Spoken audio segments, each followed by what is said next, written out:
Hey guys, welcome back to the channel. This is a story about what if Naruto absorbs Kaguya Fairy Tail. Before I start, please support for more amazing content, and do consider subscribing to my channel and share this video with your friends. This is written by Kishshot and link in description and support writer. Let's start the video. X772. That's enough for today, Lion. Let's go back home, spoke a feminine voice owned by a woman of average height with a slim, curvaceous figure. Her dark purple hair was maintained short at chin length. Her attire consisted of a green-colored brassiere with matching panties, something considered morally and ethically wrong in the eyes of those around. At least the ones not busy gawking at her. That woman was no one other than Yar Milkovich, one of the strongest female mages in Earthland and a very strong candidate to the title of Wizard Saint.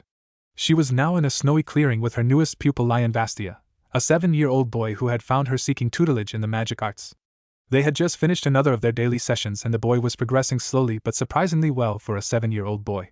He adapted to the cold weather well enough and was even capable of creating small constructs of ice. The boy looked about ready to protest but never did. Lion felt as though he could still go on with his training, but he didn't want to misbehave or contradict the woman that had so kindly taken him in and dedicated her time to train him. Yar smiled at the boy and began walking towards him.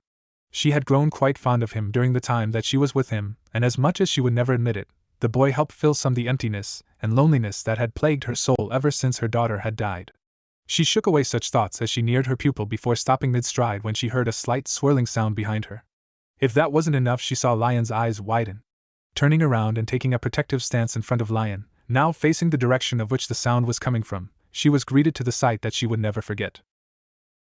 A purple oval-shaped portal appeared a good 10 meters away from her and Lion. Ripples began to distort the portal as an object appeared through, taking in the shape of a boot, followed by a hand, until a humanoid figure came out.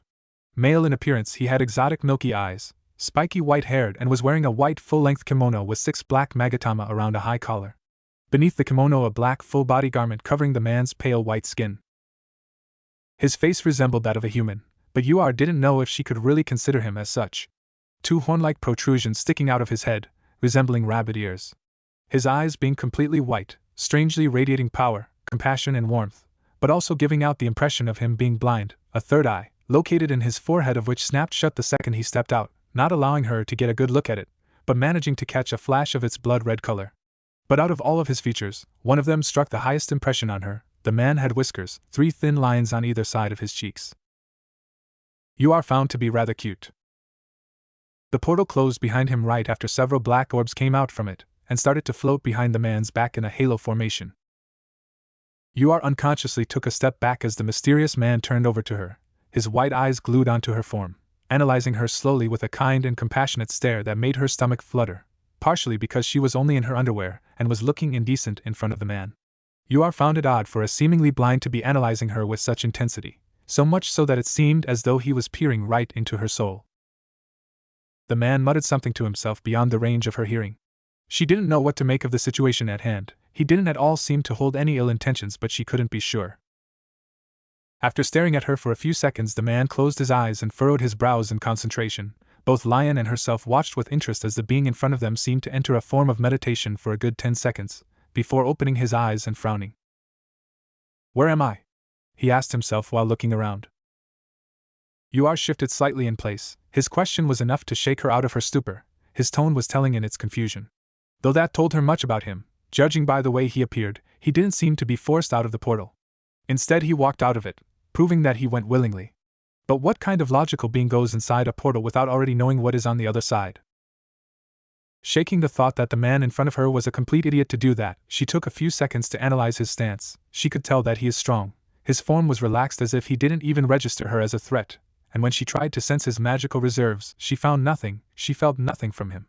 In fact, it was almost like he didn't exist. His presence was akin to that of a mirage. Back to the matter at hand, Yar realized the question wasn't directed at her, but she found herself obliged to answer. "We are in the land of Isvan, in Earthland," she spoke out.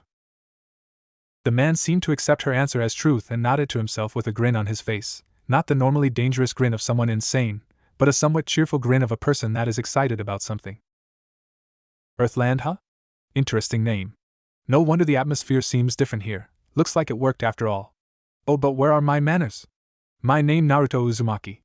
He finished with a slight bow, his grin having an infectious effect and helped in further disarming her even more. He didn't seem to be a bad person, strange, but not bad. He was being genuine.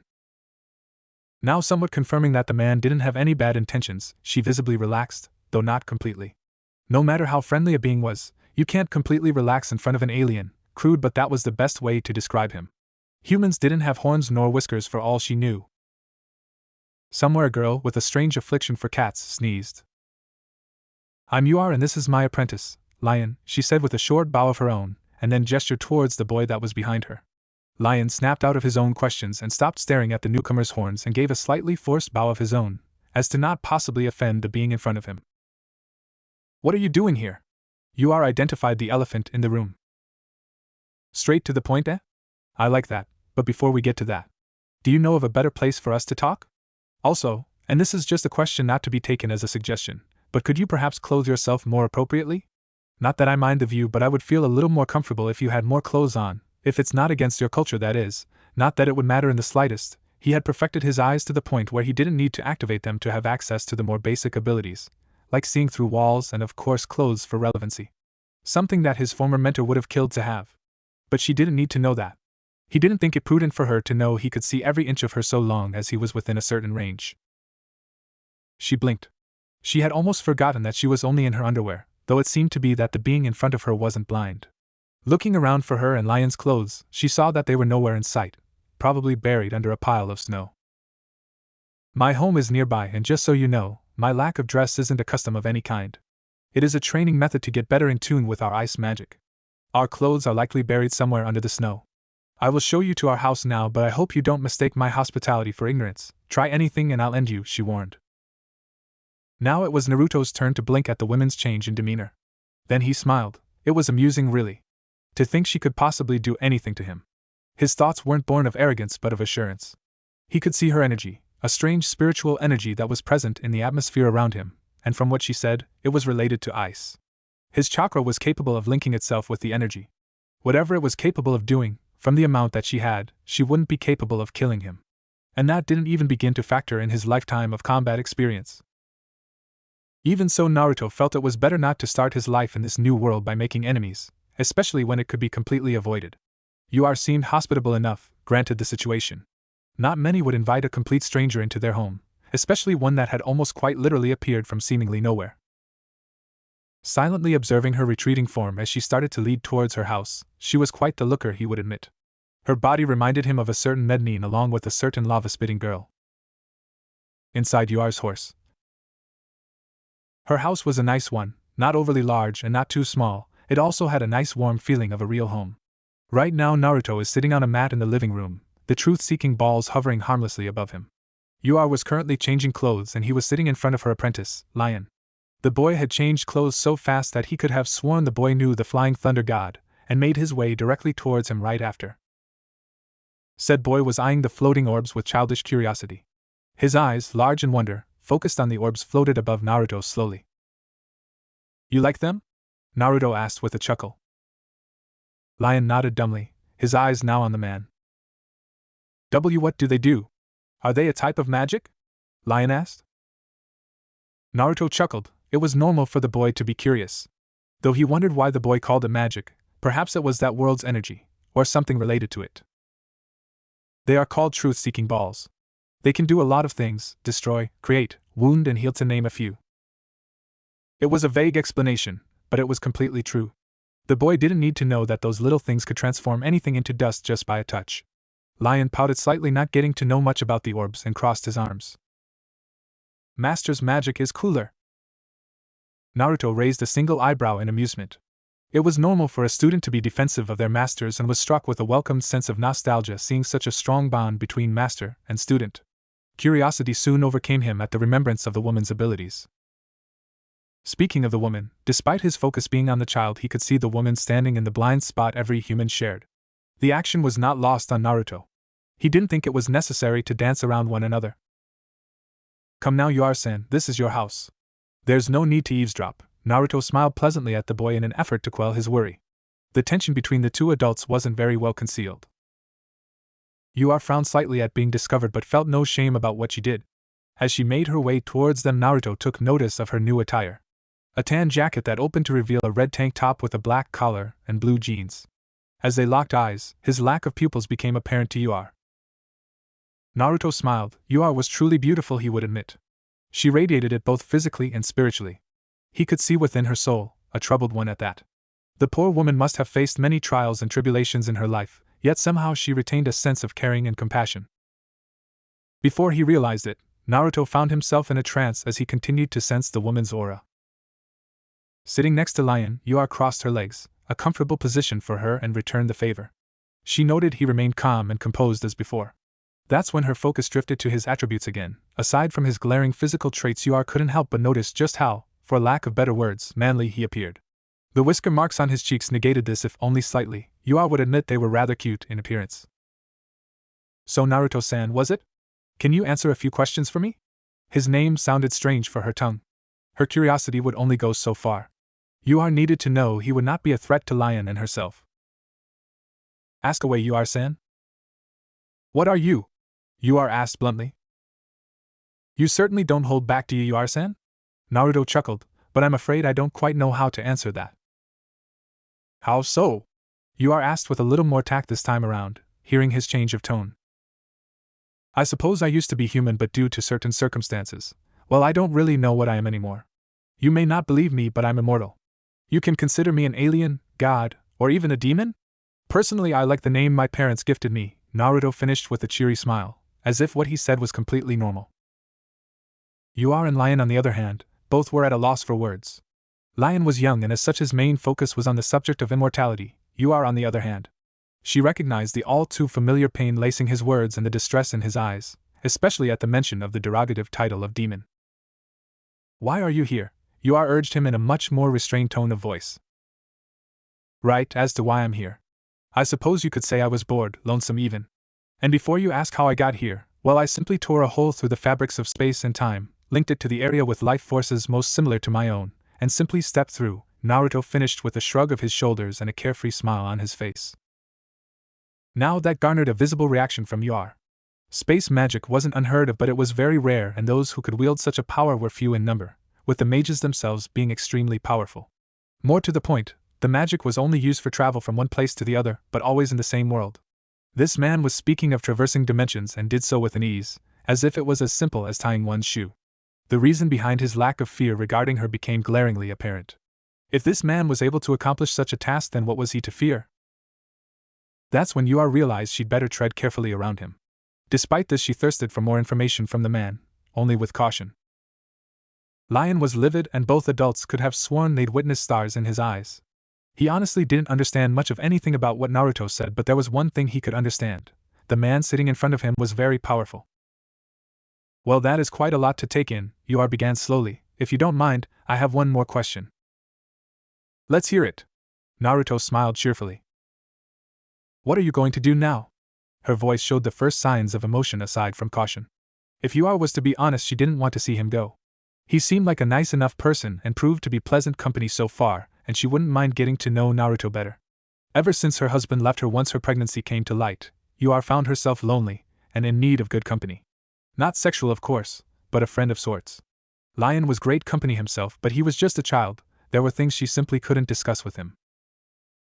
Naruto found himself momentarily surprised, not by the question itself but by the way in which she spoke. Raw emotion akin to need laced her words. Truthfully, Naruto expected more questions about himself, his home, or maybe even his powers. He was glad she didn't. I really don't know, Naruto found himself smiling. I want to learn more about this world, and excuse me if I'm being too forward, but I also want to learn more about you, Ur-san. This may sound odd, but once I found this world, I found myself drawn to your spiritual presence. I felt you, Ur-san. I was fascinated by the glow you radiated, so I had to come investigate for myself. Even now I find myself further entrapped by you, Ur-san. Your beauty truly shines through in both body and spirit. And just like that, Ur felt her defenses come crashing around her. All emotional walls she erected around her heart in the wake of her ex-husband's departure crumbed, shattering into nothing at his words. Ur hadn't even known man for the span of half an hour, and yet he managed to shake her to her core, without direct words either. He complimented her in a way one would art. In place of lecherous intentions, admiration shone through. This, in combination of many other factors she could not yet identify, had Yua retreating to her final line of defense.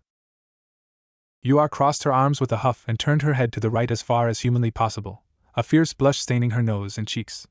She muttered a few incoherent sentences shortly after, most of which escaped Naruto's hearing except for a few like playboy and something about taking responsibility. Naruto couldn't help but find the sight both adorable and oddly familiar. Once the moment passed and Yua was able to fight down the blush, she quickly stood to her feet, fully intent on reprimanding Naruto in her own way. She just couldn't allow him to say all of those things to her and simply get away with it. While I still have more questions, I believe that it can wait. Before I can fully trust you, I have one condition. You see, I have always believed that people can truly understand one another when they trade blows and exchange attacks in battle. I respectfully challenge you to a spar. I need to see where I stand in comparison to you. This spar will also prove to show Lion the makings of a real battle. What do you say, Naruto-san? Naruto felt excitement coursing through him as he too stood to his feet, a goofy grin marrying his face. He couldn't have said it any better than she did, as he also liked solving his issues with his fist, and non-aggression of course, but fighting was the way in which he made a majority of his friends. Of course, Databeo. I was just thinking of that myself. What better way to show me what you people of Earthland are capable of doing? The corner of Yua's lip curled up, her rosy cheek dimpled at the verbal tick she'd just heard. It was yet another curious trait of the strange being. Outside, Naruto had followed Yua into a large clearing coated in inches of soft snow, both staring down one another as they waited for the first move to be made. Yua's face displayed steady concentration. She realized underestimating Naruto would prove a mistake if his previous words were to be believed. Naruto, on the other hand, his stance silently infuriated her. He looked bored with his right hand on his hip and his left hand hanging loosely with a carefree smile on his face. In a large snowy clearing, Naruto and Yua stared at each other, one daring the other to start. Yua had a calculative stare on her face as she observed Naruto, while he just had a bored look on his face, his right hand on his hip and his left hand just hanging there loosely on his sides. If one were to look closely, they would see a small smile on his face. On the sidelines a good distance away from them, Lion observed them through black binoculars that Naruto made for him through one of the truth-seeking balls. Yua's patience soon gave out, and she held her hands in a gesture that was completely unfamiliar to Naruto, who watched as several magical circles of her ice lance formed in the air around her form and shot several volleys of lances composed entirely of ice towards her opponent, who made no visible effort to evade the deadly projectiles. Yua felt a small sense of panic wrench her heart, only to be replaced by surprise when two orbs extended to form a black shield directly in front of him. Each and every lance seemingly disappeared when they made contact with the shield, vaporized into absolutely nothing. The attack itself was among one of the weakest in her arsenal. Yua used it in an effort to test Naruto's defense capability. After hearing about his truth-seeking balls, she expected their use in defense, just not to such a devastating extent. This was going to be a problem, Yua realized. If his defense was capable of vaporizing her attacks, what would happen if they came into contact with herself? While Yua was rather confident Naruto wouldn't willingly hurt her, she wanted to further test the limits of his truth-seeking balls. To do this, she once again held her hand in the same formation and mentally called out for another attack: ice floor. As the name would suggest, the ground beneath Naruto's feet instantly solidified into ice. Yua expected many things to happen. Naruto floating in air was the last on that list. Naruto crossed his fingers in the shape of a T, followed by a cloud of smoke next to him. It eventually dissipated, showing an identical version of himself, save for his hair being blonde and his clothes a horrid combination of orange and black. This will be your opponent, and before you take offense, this is a solid clone of myself with a very decent portion of my strength and all of my abilities save for a few. It is better this way, as I wish to observe how the people of this world fight. Naruto told a half-lie. He didn't want to risk hurting Yua out of reflex with his TBS, especially if she decided to engage him in close-quarters combat. Very well, Yua agreed to his condition. Without a word, the clone charged towards Yua, seemingly able to run across the ice as if it was solid ground itself, dodging several shards of ice appearing from beneath. As the clone neared her, more and more ice started to form on the floor in an attempt to impale it, but the clone's speed proved more than a match against her as it nimbly slid across the ground while forming a blue sphere on its hand. With the gap between her and him running out, she stopped her attack and formed a new unknown sign, another magical circle appearing in front of her, this one being that of her spell, Ice Shield, which raised a structure resembling a crashing wave. From the other side of her shield, she heard a shout of Rasengan, and immediately felt something grinding against the icy shield. Letting go of the spell, she jumped backwards in an attempt to make some space between her and the incoming clone, but instead of her assailant piercing through her shield, everything suddenly became quiet, too quiet for her liking.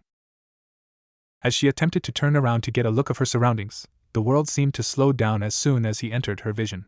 It was the original Naruto in a crouched position, his index and middle finger pointed at the sky. She could do absolutely nothing as the speed of which he appeared gave her no time to react, let alone form a defense. Oh no, she thought as the fingers came closer. It's over, Senin. Squish. Her eyes widened as his fingers dug into her rear, his fingers successfully entering in the most intimate of places. Goroshi! The clone called out as he used the forbidden jutsu on her rather plump rear. Hi-yan! Released an equal mixture of a scream and moan as she was launched into the air. Lion's eyes widened comically behind the binoculars as he watched the whole scene unroll, his childish mind not quite comprehending that his master was more or less violated. Finding herself immobilized in feelings she dared not admit, closed her eyes as the white plane below her grew in size. The impact was much softer than she anticipated, even with the inches of snow, and despite her tolerance for the cold, never felt snow so warm before. That's when opened her eyes and realized she was within Naruto's hold, wrapped around her upper back and knees respectively. His pale cheeks glowing as he stared back down at her with a soft smile on his face.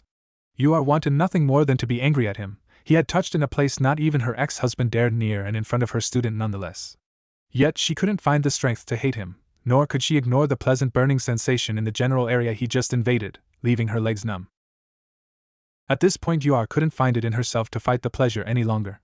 She simply allowed herself to be carried in the way a man would his bride, her head coming to rest comfortably on his shoulder. Soon she found herself sliding down a slick slope into blissful unconsciousness. Naruto smiled softly at Yua's sleeping face with a light blush staining his nose, only this time it was because the sheer beauty the woman radiated had him in a daze. The smile on her face as she snuggled into him only further entrapped Naruto. He simply couldn't believe how adorable she could be, a sharp contrast to her usual stone-like expression. He watched with satisfaction as robes identical to his own appeared around her. While Naruto was certain the woman could handle the temperature, he wanted to give her at least a good night's sleep as a form of recompense for what he did. His chakra always did have the odd ability to soothe even the worst of nerves and calm the nastiest of tempers, and perhaps it would keep from completely killing him once she came to sound mind. Once Naruto reached Lion, who strangely had stars in his eyes, he began to wonder if it was right for him to use such a technique in front of the child. What was done, he could handle the consequences at a later time. In the worst-case scenario, he could always wipe the specific memory from his mind. There were more important things to worry about now, mainly the explanation he would give the woman once she woke up. Ignoring the excited child's animated recount of the rather short fight, Naruto couldn't help but wonder if his actions were the best, his coming to this world, that is. There was no telling what the future had in store for him, nor the long-term consequences of his actions. All he could do was hope for the best and give his all, like he'd always done. Gazing up to the sky and ignoring the excited child that was making hand gestures and retelling the fight, he silently wondered if it was for the best. The woman in his arms stirred slightly but remained fast asleep, bringing yet another smile to his face. I think I'm going to like this world. In a seemingly endless expanse of white, footsteps echoed in contradiction the workings of sound. Two figures matching in appearance stood mirroring one another. Their main difference came in the form of their sex as well as variations in their clothing. One being Uzumaki Naruto, the savior of the elemental nations, and the second was Kaguya Otsutsuki, the rabbit goddess and the would-be destroyer of the elemental nations. Polar opposites in more ways than one. Naruto stared down at Kaguya with compassion shining in his pearl eyes. Kaguya had yet to move an inch ever since she had come to reside within himself, nor did she utter a word, not even when he siphoned her chakra. She simply sat there motionless, her eyes peering into the endless as if lost deep within her own thoughts spanning throughout the years.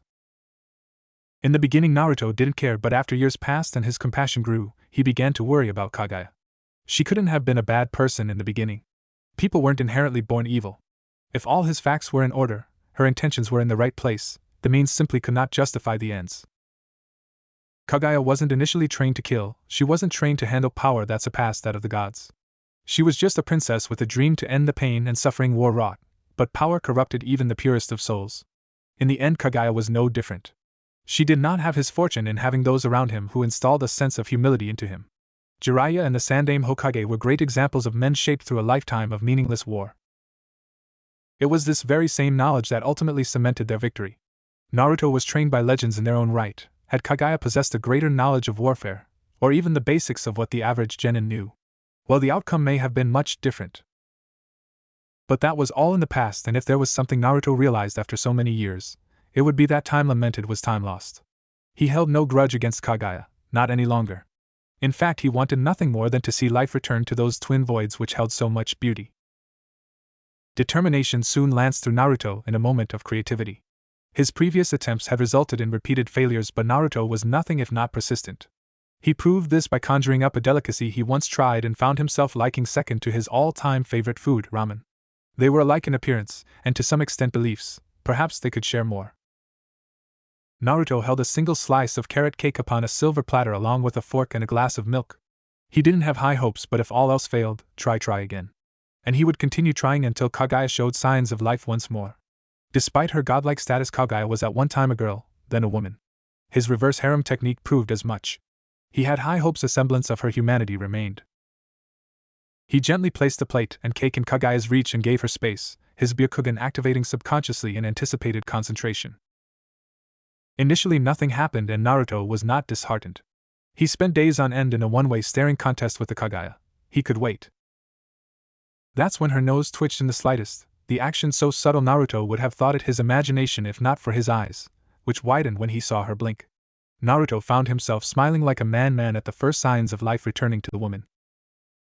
Kaguya now held the cake in her hands and inspected the item in wonder. Her eyes roamed the cake with curiosity akin to that of a child. Her nose wrinkled in a manner Naruto dared call adorable as she further inspected the cake with her sense of smell, followed by taste. After the appetizing aroma became too much for her stomach to ignore Kaguya cautiously, and with the grace of a true princess, she began to eat. Her eyes widened ever so slightly before she began eating at a much quicker pace, whilst maintaining grace and taking sips of her milk every so often. Soon there was nothing left but the chocolate frosting lining the edge of her peach lips. Again Naruto couldn't help but feel taken aback by how adorable Kaguya was capable of being, natural beauty aside. Well, at least when she wasn't busy trying to kill him and collect what rightfully belonged to her. Too sweet. Naruto felt his spirits and self-esteem hit the floor almost as quickly as his face did. And in his self-loathing-induced fetal position he failed to notice the small, almost non-existent smile that ghosted her lips. What is this, Naruto? Her curious voice withdrew Naruto out of his childish bout of depression and stared at Kaguya in wonderment. Even now it appeared as though he'd yet to garner her full attention, but it was certainly more than ever before. That was a slice of carrot cake, did you like it?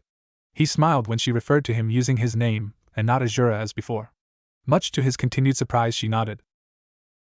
It was pleasant, but I can't help but ask why. Her tone is a mixture of uncertainty and defense. Giving her a smile he sat cross-legged in front of her, a blatant display of his comfort around her. He no longer saw his enemy. Time did its part in maturing his thoughts. Naruto could not blame her for what her creation did to the world. Kaguya was a princess who at one point became lost on the road to her dream of peace. I've taken so much from you over the years, Kaguya. I think it's time I return the favor by taking just one more thing. Your hatred. I used to hold the largest remnant of your chakra. Kurama was his name, and I hated him just as he hated me. But then we became friends and he helped me believe everyone deserves a second chance. You're no exception, Kaguya. We aren't in Kan's, I mean the elemental nations anymore. I believe you're entitled to a second chance. His time with Kurama helped him understand one person's perspective of evil didn't necessarily match the same perspective of all others. The circumstances were too vast. More to the point, he was grateful for all of the knowledge the fox imprinted onto him, and greatly missed his friend. Kaguya didn't quite know how to interpret what she just heard. She supposed his sentiments were touching. Granting her a second chance was the last thing she expected after all of the destruction she caused. The time spent inside of Naruto, she managed to see small glimpses of his life that appeared through his mindscape. She watched how he dealt with his family and loved ones, brought peace upon the world in a way she envied. It was during these moments when she watched him, something stirred within as it made her doubt her own methods. He did what she could not, and without spilling the blood of a single man, when not in defense. She would never admit it, but she admired his perseverance. Like herself, Naruto was immortal, body nigh indestructible, and with a regeneration that left no room for wounds, and on top of that he also shared her curse. The curse of watching everyone around him age and eventually wither away. His answer to the problem also surprised her. He faked his aging with an extremely powerful genjutsu, one that far surpassed that of the Senju descendant she witnessed through his memories. And he did so to avoid hurting those he loved. It was a beautiful lie, yet a testament of his will and endurance. Watching those around you age and keep that same semi-permanent smile on his face wasn't for those of weak heart. She admired that will, to go on without breaking. No matter how powerful a man could become, in the end he would still be just a man, vulnerable to his emotions and his attachments. Yet that wasn't his case, even death couldn't hold him as a captive to his own emotions. Now here he was, offering her a new start, and she wasn't certain of what to make of it. Naruto took notice of her internal struggle. You don't need to give me an answer now. Until then I suggest we make a deal. The recipe of the cake is still incomplete, as you've tasted yourself, and I wanted you to help me finish perfecting it. If you help me complete it to your perfection I will grant you one wish, regardless of what it is. What do you have to say? He finished with his signature smile. Kaguya regarded Naruto in suspicion with the facial features to show. She used skills perfected through years of politics in an effort to detect any deception. Yet she found none. Despite this, Kaguya simply couldn't believe his offer. He couldn't possibly allow the control of his body. There had to be a catch. Only she would benefit from such a deal. What do you get in this deal? Clearly there is something for you in this. Scratching the back of his head out of habit, Naruto began to ponder on what to say. There is no catch, Kaguya. I give you my word, my promise. I simply want you to help me perfect the recipe for my carrot cake. Of course that'll require you to learn to cook and such things, but that shouldn't take long, right? Once that's done, then as I promised I will give you any one thing you want, even absolute control of my body, if that is what you wish, he explained. I see you already anticipated my wage. Very well, Naruto, I accept your deal. Now leave me, I have much to think about. Her words faded as she forcefully ejected Naruto from his own mind. Outside world. Naruto awoke with a groan as he clutched his head in pain. Being ejected from his mindscape was a weird experience. It had been so long since Kurama had done the same, and in that time he'd grown unaccustomed to the sensation. At the very least Kurama used tact when pushing him out, at least after some time. Kaguya on the other hand used the brute force of a Bijudama. His pain seemed to fade as he recollected his encounter with said woman. The darkness of the room became apparent to Naruto when he heard the light snores coming from Uar as well as the loud ones coming from Lion. Naruto himself was sitting in a meditative stance. His connection with nature informed him of the time of day. It was around 4 in the morning and without much to do until the two awoke, so he was once again left to his memories, much more recent as to avoid digging at old scars. 4 days passed since his arrival in Earthland and he was honestly enjoying his time thus far.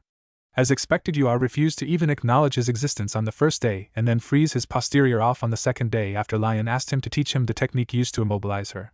It was apparent the boy's innocent mind couldn't comprehend the perverse nature of the technique. The innocence of childhood. During the next 3 days, and after he was able to convince Uar not to try killing him, the two spent their time teaching Lion. Naruto himself liked to tell both of them stories from his days as a genin, and then some, while Uar shared basic information such as geography and the political situation of Earthland. During the next 3 days they spent their time between teaching Lion, him telling them a few of his stories about his genin days, her instructing him about the geography and the political situation of the Earthland. From what Naruto gathered, Earthland was much more peaceful than his own, though flawed in its own way. Such things as dark guilds, dark mages, demons, and even dragons of all things. The guild system was similar to the hidden villages, only smaller in scale. Like shinobi, they were located within the cities and were paid to take on missions and protect the town if necessary. Then a more cheerful memory came to light, one of previous night. He had finally managed to get his caretaker to open up more about her past, albeit with the help of sake, but such details were unimportant. Flashback. In the living room of Uar's house, Naruto and Uar sat cross-legged directly in front of one another, both enjoying sake. Lion had gone asleep some time ago. Either of them much felt like joining the boy yet, so they enjoyed each other's silent company. Naruto swirled the sake inside of his saucer while his mind wandered in thought. He wasn't much of a drinker as the liquid had next to no effect on him. It never stopped him from enjoying the burn as it went down his throat. He downed the remainder of the sake and set the cup in front of him in a purposeful, attention-grabbing motion. Uar, what are your dreams? He asked, bringing her own of her respective thoughts. She eyed him for a bit before taking a large sip of her drink and leaned back with a short sigh. My dreams? I suppose I'm living them now. My dream was to watch my daughter grow into a woman, but now that she's gone, I'll settle for teaching my pupil. Can you tell me about your daughter? Naruto asked as he refilled his cup. Her name was Altair, and she was quite the bundle of energy, especially when she awoke. So beautiful, so pure, but she had a problem. She was born with too much magic. Her magic was too much for her little body, and she ended up getting fevers constantly, so I took up taking her to a doctor. She passed not too long after. You are finished with yet another large drink of her sake. Naruto narrowed his eyes slightly in thought. Something seemed wrong about that story. It could have very well been nothing more than instinctual suspicions, but trusting his gut saved him more times than he could hope to count. Tell me more about this, doctor. What does that matter to you? She's dead now. There's nothing to be done about it anymore. What about you, Naruto-san? What are your dreams? Did you have children? She asked. It matters to me because I care, but I won't press. As to your question, my dream was becoming Hokage and bringing peace to my land. Yua had to bring her hand up to her mouth so as not to expel sake as she giggled. She knew what a Hokage was. Naruto explained this among other things about his world. Hey, what's with that laugh? Naruto began indignant. I'll have you know that I managed both. Through a lot of blood, sweat and ramen, if I may add. Together with my friends I managed to bring peace to our world. And that was before I even made it to Hokage. Now that surprised you are, bringing world peace and becoming the strongest and head of his village? She realized Naruto wasn't the type to lie, but it wasn't an easy pill to swallow. Don't give me that look. I will have you know that as I am now, I was the strongest person to walk the elemental nations. Actually, even beyond that. But on to the next question. I did have children, grandchildren too. Now I'm the last of my generation. You could say that what made me become what I am also made me immortal. I didn't lie when I told you that I was bored when I came here, but there is more to it than that. Naruto smiled at her worried look. I won't get into details as to how I became immortal, but when it did, my body began healing at an abnormally fast rate. So fast, in fact, that my cells continuously regenerate, never allowing me to age. So I casted a very powerful illusion on myself to seem as though I was aging so that my wife and all of my friends didn't feel bad about me forever living while they aged. It is within my power to stop others from aging, granting a lesser form of my immortality, but knowing my wife, she wouldn't have wanted that. But my Hinata-chan was always a smart one, I suspect she always knew. Naruto blinked, tears at the edge of his eyes. She died a few days ago, and it would only be a matter of time before others realized what I was. I may have brought peace upon my world, but ultimately greed is a powerful motivator. When people discover who and what I am, it won't be long before someone strives to control me. That's why I decided my time in Konoha was over. Now Yua felt an equal mix of inadequacy and anger at herself for ever feeling spite against Naruto when he simply asked about her child. His situation was much more complicated, if as equally painful, and yet he could still smile. Perhaps the world wasn't as bleak as she thought. She felt that the least she could do now is answer his previous question. I don't remember the doctor's name, but the place that I took her was the Bureau of Magical Development.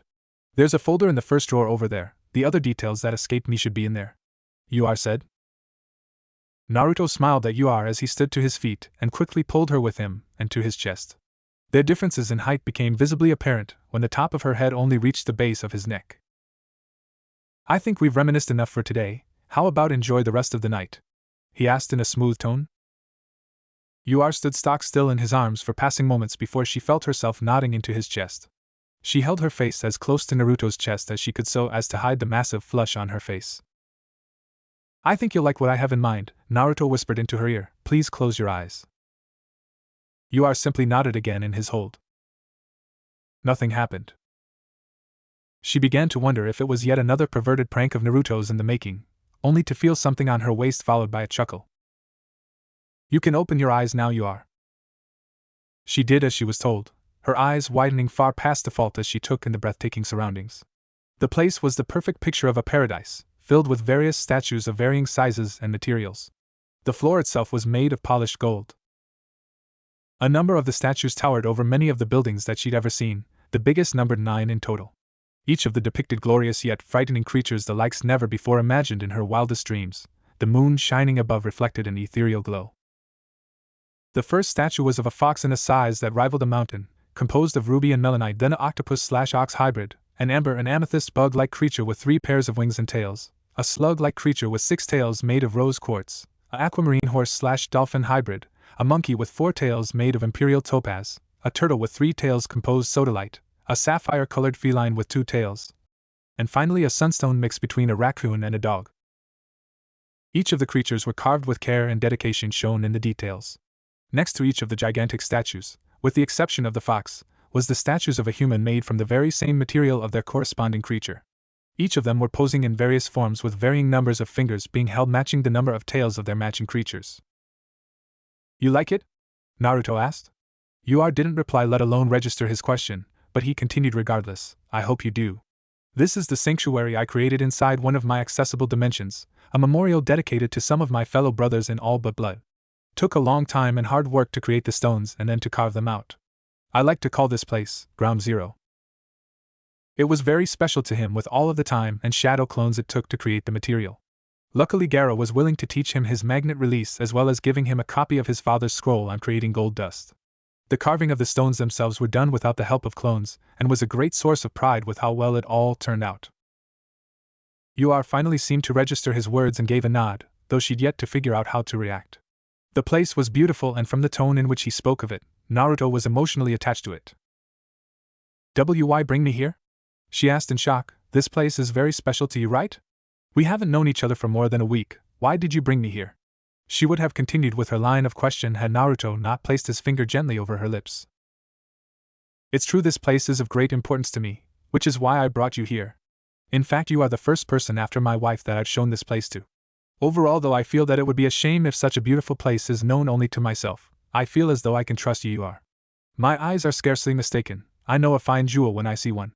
Now how about a dance? Come now, don't be shy." Naruto removed his finger from her lips, a large flush showing on her face as she looked back up at him. "Dance?" Ur shook herself from her trance. "Right here, right now. Have you lost it, Naruto?" Ur's defense quickly became half-hearted, especially when Naruto refused to back away and remained in the same position, just waiting for her to take his hand. When she realized he wouldn't back down, she took his hand, if reluctantly. Naruto's smile grew slightly a centimeter, and in the air next to him, a copy of him in his current form shimmered into existence, and one of his TSB went towards it, transforming into a beautiful brown violin with a golden outline. The clone nodded to its creator and took a few steps back before jumping towards the gigantic nine-tailed fox statue, and began to play a song. The doppelganger's song ran smoothly throughout the area, and before she knew it, Ur's head was leaning onto his shoulder as he guided her steps across the sacred land that he had created for her. Flashback end. After they had finished dancing, she had fallen asleep in his arms and Naruto returned her home. Naruto smiled with a good-hearted chuckle, though his smile quickly turned into a frown as he thought about it. With the amount that she had taken in, Ur would probably not remember the events that transpired on that night. He was very glad he was immune to the effects of alcohol, but when he wasn't, Naruto remembered the aftermath of a night's heavy drinking. Speaking of which, Ur wouldn't be a very happy camper when she awoke. He would have to do something about that. No matter what time, what universe, or the power the entity held, a cranky woman was always troublesome to deal with. So Naruto did what any good and sensible man would do when they knew that a woman would be upset. He would have to try his best to placate Ur in an effort to minimize her discomfort, which in turn would minimize his own.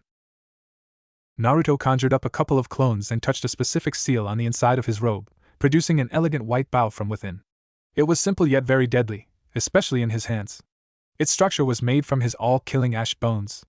The string itself was created from a strand of his hair, hardened and pressurized to surpass the toughest steel of his world while still being pliable.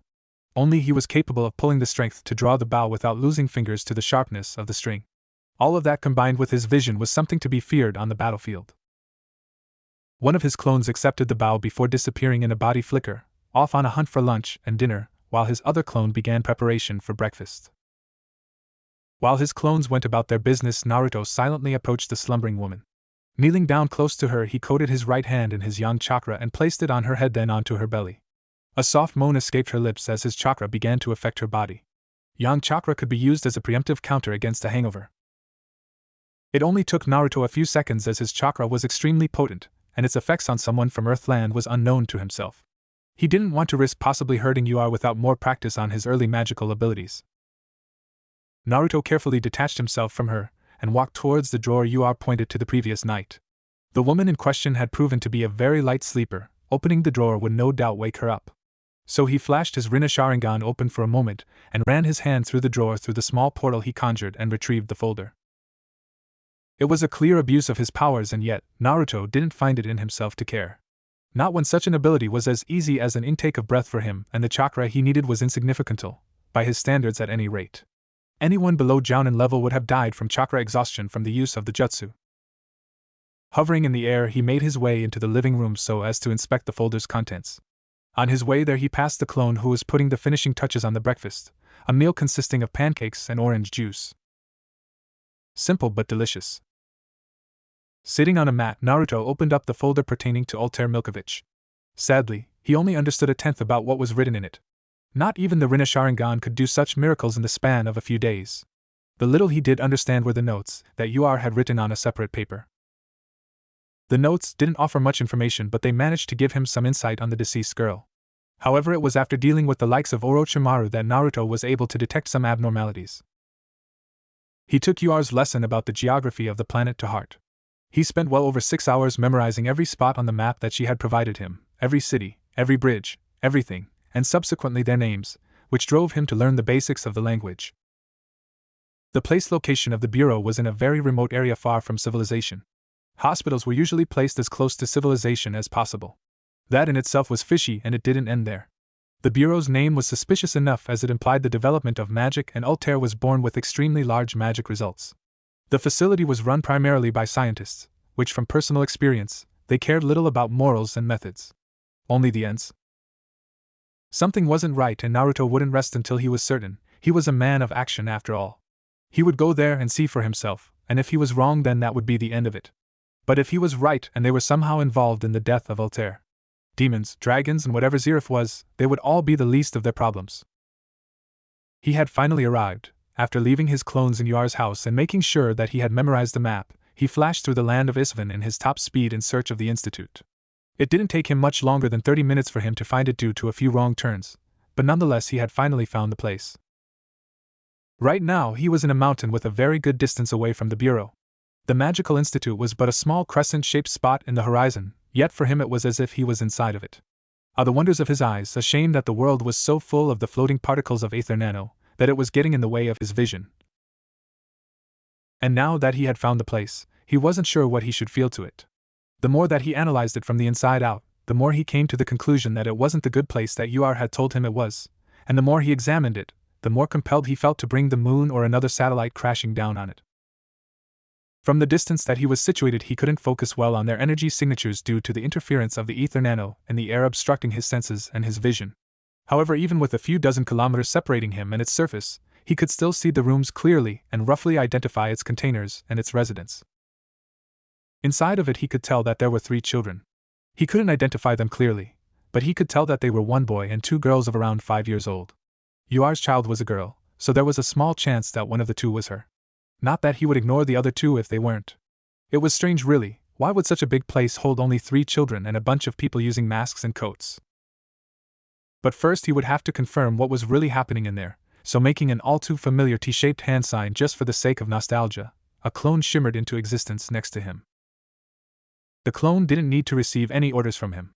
It was an extension of his will and his chakra, and thus it knew what he wanted to do and what needed to be done. Nodding to its creator, the truth-seeking balls from the original hovered to the clone, and stayed with it. Then Naruto opened a portal in front of him, and went inside of it. He had things to sort out while the clone did its job. While they were fragile and any fatal hit would dispel, they were still capable of vanquishing a small army, much more if he left them with the TSB. If worse came to worse and one dispelled, then he would be alerted and he could just teleport to it. Naruto waited for his creator to disappear before settling his gaze once more on the tower. His orders were simple and he would have most pleasure in following them. Jumping down the mountain's top, he started a slow jog down its vertical surface, defying the laws of physics as his feet would seemingly glue to the large mountain. It didn't take long for his jog to turn into a full sprint. His speed picked up by each step that he took until he had long passed the sound barrier, and his body turning into a white blur. As he ran towards the moon-shaped building, a thick veil of wind chakra covered him and created a cyclone effect behind, bringing up dust and dirt from the path. Normally that jutsu was something just for show, but with the amount of speed that he was running and the amount of wind chakra that he was using, it didn't take long for the small trail of dust to become a raging storm behind him. To the people of the tower that were watching the event, all that they saw was a gigantic wave of dust coming towards it at insane speeds. The scientists hardly had time to close all the doors before the wave overtook them and slammed straight into the tower like a tsunami. Naruto took the opportunity of the dust and quickly entered the establishment and grabbed one of the workers by his mask. his hand glowing with a silver color as his chakra invaded the man's mind. A little bit harsh, but he didn't care a single bit. From all that he saw outside, the place was no hospital, the front was a fake. Now he just needed to know how bad the situation was for him to decide what to do with them. Finding what he wanted inside of the man, one of the black orbs floating behind of him expanded into a flat platform and engulfed the man entirely, his body turning into nothing but ash the second that the substance came in contact with him. The process was so fast that not even blood came out. The man just ceased to exist. Not a single bit of remorse in his eyes as he ended the man's existence. In that brief moment that he had surged his chakra through his mind, he had seen the man's entire life, a technique that he had created using the fundamentals chakra that he had learned from the sage and that he had discovered during the war. By linking his chakra with another person's spirit, he could link himself with the area of which held his memories and reveal them to himself, much like the human path. The man's memories were a valuable experience for him to learn more about the world and its system. Still were a lot of things to know, but at least he wouldn't be left in the dark. His memories had also played its part in helping him come into a verdict about the Bureau and the Magical Council in general. The place was all of what he feared it to be, a place to test and experiment on children to mold them into their weapons. Disgusting, and to make it worse, some of the council knew about it, and just turned a blind eye towards what was happening. Monsters, that was what they were. No other word could describe them better than that, taking children from their parents, lying to good people that deposited in them their trust to take care of their children, ruining childhoods and families. Unacceptable creatures like them weren't worth the air that they breathe and the food that they eat. The ones that didn't have the stomach to do the job were either sent away or disposed of, so he wouldn't have to worry about who he killed or not. All of them were guilty, and none would be spared. Planting his feet in the ground, Naruto rushed through the corridors for the bureau, evaporating every single worker that he had encountered before they could even react. His speed was nothing but a blur to their eyes. Before any of them could even think of sounding an alarm, they were all turned into dust. Gone was the benevolent horned man. He wasn't present there. To them he wasn't Naruto, the hero of the world. To them he was death. Not a sound was made as he zoomed across the building. No screams were heard. No footsteps were made. No corpse touched the floor. The masked scientists never stood a chance. His speed was surreal. Their deaths came so fast that they never saw it coming. 1 second they were walking or shielding themselves from the dust. The next they were a part of the same dust that had invaded the place. It didn't take him long to reach the top of the building in Brain's office. By the time that he had arrived, he had made sure that he left the minimum amount of survivors possible. He was a pacifist, a savior of a nation, but at the same time he was the strongest and most dangerous being ever born in his world. His speed was unrivaled, his reflexes were just as much as fast as his speed, his chakra was astronomical, and his eyes allowed him to see everything regardless of what was in between. Not even bothering to acknowledge the door separating him from it, he sent one of his TSB through it, and was greeted by nobody. Not that it was a surprise that the man was absent at the moment. He knew that the moment he had seen through the first worker's memories, and seeing through the structure was as easy as breathing for him. Calmly walking inside the room, Naruto deactivated his eyes and observed the contents and frowned. The place was filled with technology, and it was vastly different from that of his world. While he was no slouch in the technology department, many things were deemed unnecessary due to the shinobi lifestyle. He knew about computers and television among other things, though none of those devices interested him or the majority of the shinobi populace. He learned the basics about them as to not be left in the blank, but he was no specialist, and the devices in Brain's room were completely alien to him. That didn't mean that he couldn't take any advantage of the room. With his Byakugan he could enter the man's desk and see that the man still liked to use paper to archive some of his data, so it counted for something to his advantage. Going towards the man's work desk, one of his lovely TSB went ahead and cleaned it from everything technological, leaving only papers on top of it. Once the desk was clean of the technology, and once he had arrived to the desk, he casually sat on the man's chair and started opening the drawers while pulling out the folders inside of it, and placing them on top of the desk, all the while making the same orb go around the room and pulverize every screen and technological-related object inside. He didn't like unknown technology. As far as he knew, they can be spying on him through it. So best be on the safe side and atomize them in case they can become a threat.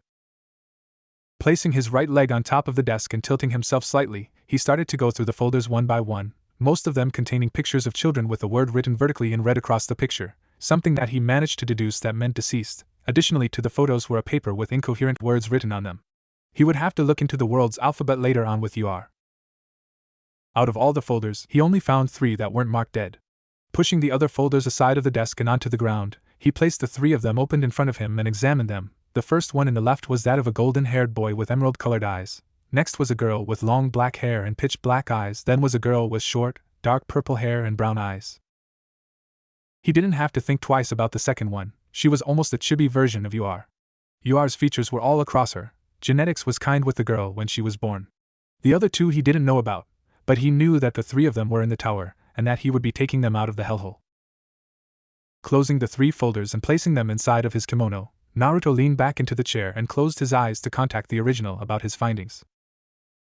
Once he was done, he opened his eyes and glanced at the files on the floor. So many children met therein because of those monsters. So many lives that had yet to even know what life was about. It saddened him that such a thing happened, but at least he didn't come late for the 3 of them that remained. Getting up from the chair, Naruto made his way towards the door and activated his Byakugans once again, this time focusing on finding the 3 children, which wasn't hard now that he was inside of the building and that most of the people that in there were now nothing but dust, so their signatures didn't interfere any longer.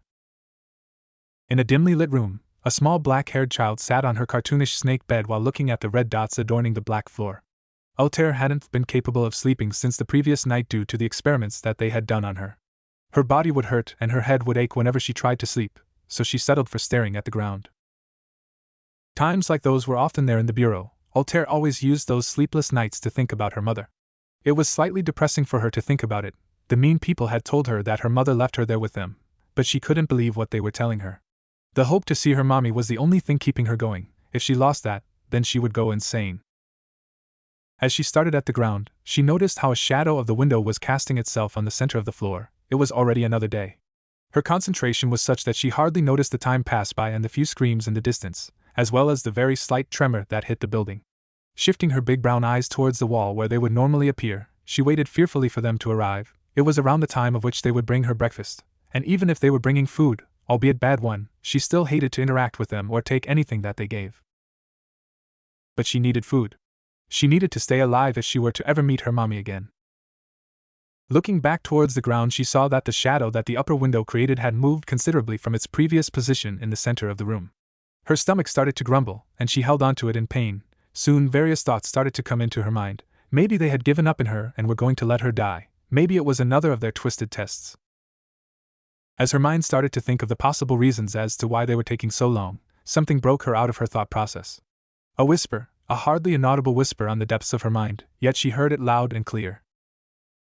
Struggling to get up from her bed, she started to look around her room in an attempt to find where the voice was coming from, but she couldn't find any sign of it. Going back to her bed, she heard it once again. For a second the child thought that she was going insane or that it was another of their experiments. But it was the first time she had heard the voice in her life, and she knew that it wasn't of any of the doctors that took care of her. It also was very calming. Just from hearing it she was already feeling better. Sitting back on her bed, she returned her gaze upon the wall, this time a certain amount of anxiety on her eyes as if waiting for someone to walk out of it. However, whatever it was that was coming to her, it didn't seem like using the wall. Instead, a black portal opened itself soundlessly from behind her bed and a tall white, horned man with whiskers came out from it with 3 bento boxes in his hands and a small sad smile on his face, Altair none the wiser of his presence.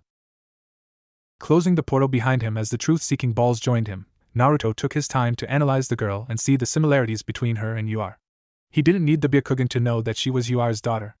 The moment that he had found the bureau was the moment that he had detected her. Her energy signature was so much like that of her mother that it was scary. A frown came into his face as he examined her conditions. He didn't need the Byakugan to see that she wasn't treated nicely there, the signs of bad nutrition, abuse and sore muscles. Slowly and silently walking towards her bed, Naruto carefully sat next to her with the bentos in his lap, his presence completely blending with the surroundings while she was still none the wiser of his presence in the room. Following the girl's gaze towards the wall, he inwardly chuckled. It was time for him to introduce himself. Waiting for something, little MS? The little girl scrambled away to the other side of the bed in surprise and held up her blanket to protect her from the newcomer. Naruto's eyes softened as he saw her look. He always had a soft spot for children, and seeing the look in her eyes felt like a chidori straight through his chest. You don't have to be afraid, little princess. The name's Naruto, could you grace me with yours? He said with a small smile and a gentle, fatherly tone that he would use to calm his children when they were her age. It seemed to work a bit as she seemed to calm down slightly and lower her protective blanket a bit. Altair, the small girl mumbled under her breath while gazing at his horns and whiskers. Altair. Yuar certainly knows how to pick a nice name, eh? Now that certainly caught her interest. He knew her mommy? Mama? You know Mama? She asked, lowering the blanket down, her previous freight now replaced with curiosity. Naruto nodded slightly towards her and patted the spot next to him. Indeed I do, she is the reason I came here. Mama sent you here for me? She asked, still not moving from her spot, her large round eyes filling themselves with hope at the prospect of her mother wanting to see her. However, much to her dismay, Naruto shook his head in a no gesture. She didn't send me here. Seeing the way that her eyes dropped and how she got sad, Naruto quickly continued. She didn't send me because she doesn't know that you are here. The mean people lied to her and told her that you were gone, so she doesn't know that you are here, but she misses you very much, and I know for sure that she will love being with you again. Slowly moving closer to him, Altair sat next to him in the bed and looked at him with hope once again in her eyes, unconsciously bringing out the most powerful technique known by women and children, the puppy eyes jutsu. And Naruto was hit in full force. He was always a sucker for when it came to children. Mama wants to see me? Will you take me to her? Naruto patted her head softly and gave her one of the boxes. Of course she does, I can see it in her eyes. You mean the world to her. How about this, I will take you to her when you finish eating, okay? Your mom is not going anywhere. Your mom will be angry at me if you get there with an empty stomach. He finished with eye smiles. Yua would never be mad at him for that on that occasion, but it was a good motivation for her to eat. Altair opened the box slowly and marveled at its containment, the smell of fresh food invading her nostrils. Forgetting about the man next to her, she eagerly took the food and dug into it, manners long forgotten. Naruto's eyes widened slightly at the comical speed of which she was eating, silently glad that he had brought extras for her. The way and speed of which she ate reminded him slightly of how he ate ramen in his younger days. Bringing his left hand slightly upwards, Naruto coated his hand with a thin layer of yang chakra and placed it on her shoulder. He didn't have time to completely heal her, but he could at least ease the pain until he had time to work properly. Altair flinched as his hand touched her shoulder but relaxed as his chakra started to do its job. It felt so warm and protective that she didn't know what to compare it to. It had a unique feeling of protectiveness and happiness that was surreal. Can you tell me about Mommy? How is Mommy like? I don't know your mom for long, but I know her long enough to know that she is a very special woman. You look a lot like her. Looking at you is like seeing a cute miniature version of her. She is gentle and cares for those around her. You should see the look in her eyes when she is teaching Lion, he said while taking a napkin from out of nowhere and cleaning the corners of her mouth and poking the tip of her nose affectionately. Altair's eyes sparkled slightly at the way he spoke of her mother, and then she wrinkled her nose cutely. Then her expression turned into that of curiosity when she heard the mention of her teaching. Lion? Yes, dear Lion. He's your mother's student. She teaches him magic. A good kid, a bit strange, got a few issues, but he's fine. As long as he doesn't start going around the corners brooding, then there is nothing to worry about. What is brooding? Mommy teaches magic? Brooding is the first sign of the Uchiha disease, and yes, she does. She teaches her style of ice magic. Getting up from his spot, Naruto scooped her into his arms in a way that she sat on his right arm and held her near his chest. Best us get going now, close your eyes, sweetheart. Altair nodded and squeezed her eyes shut as told, while Naruto's third eye opened and they vanished from the room in a streak of light. After they had left the building, an enormous meteor cleared the sky and dropped upon the bureau like a divine hammer, shaking the earth around the impact area and obliterating anything that remained from the structure. With Ur was having a strange day, a very strange day. First she wakes up with a mild headache and a strange sensation in her gut that she is forgetting something very important. Then when she goes to the kitchen to make breakfast, she is then greeted by 2 copies of the resident alien ninja demon god, one of them finishing a very appetizing breakfast for her while the other is finishing chopping some kind of meat that she was sure to belong to a deer due to the pair of antlers on a wooden desk that she didn't recall having in her house. And that wasn't even the strangest part of her morning. After she finished eating breakfast along with Lion, 2 more Narutos came out of a portal in the middle of the living room, one holding a sleeping golden-haired boy and the other holding a black-haired girl. When she went to question the 2 about why each was holding a child, they just shushed her and said to not wake the 2 up and that he would explain soon. She would have questioned them about where he had found them, but she soon noticed the state that they were in and his seriousness about the issue. So she gave him her vote of trust and waited. Lion also noticed the state of which the 2 were and kept his questions to himself for the time being. After that, Naruto's doppelgangers took the 2 children to the room and laid them on the futons that Ur and Lion used and started to use his yang chakra to heal them. The master and pupil duo left the clones alone to do their job. When they had gone back into the living room, The original was leaving through a portal after telling them that he would be right back and that she was to wait outside along with Lion. Ah man! How long are we going to stay here? How am I supposed pass you if I just sit here doing nothing? Lion whined as he flailed his arms dramatically and then sat on the snow next to his mentor. Yua rolled her eyes at his obsession with surpassing her, though she was sure that he would eventually pass her. He didn't need to make it his life goal. The world was big and full of people stronger than her. However, she did agree with him. Patience, Lion. Learning how to wait is also part of your training.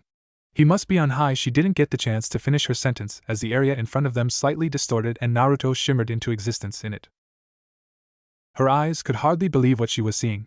Her heart started to race and tears started to fall down her face as her black eyes met the large brown eyes of the child that the man was holding. It can't be. Mommy. Unconsciously, Yua started to walk to her, her entire body shaking and her lips quivering at the sight of her supposedly dead daughter. In her mind, she was in turmoil. Her daughter was right there, a few meters in front of her. It was almost too good to be true. She briefly wondered if it was all an illusion or if the man was playing a very cruel trick on her. Naruto's smile grew slightly, and his large pale eyes softened as Yua came closer to him. It is her, Yua. This is no trick. Come closer, hold her in your hands and you will know it also.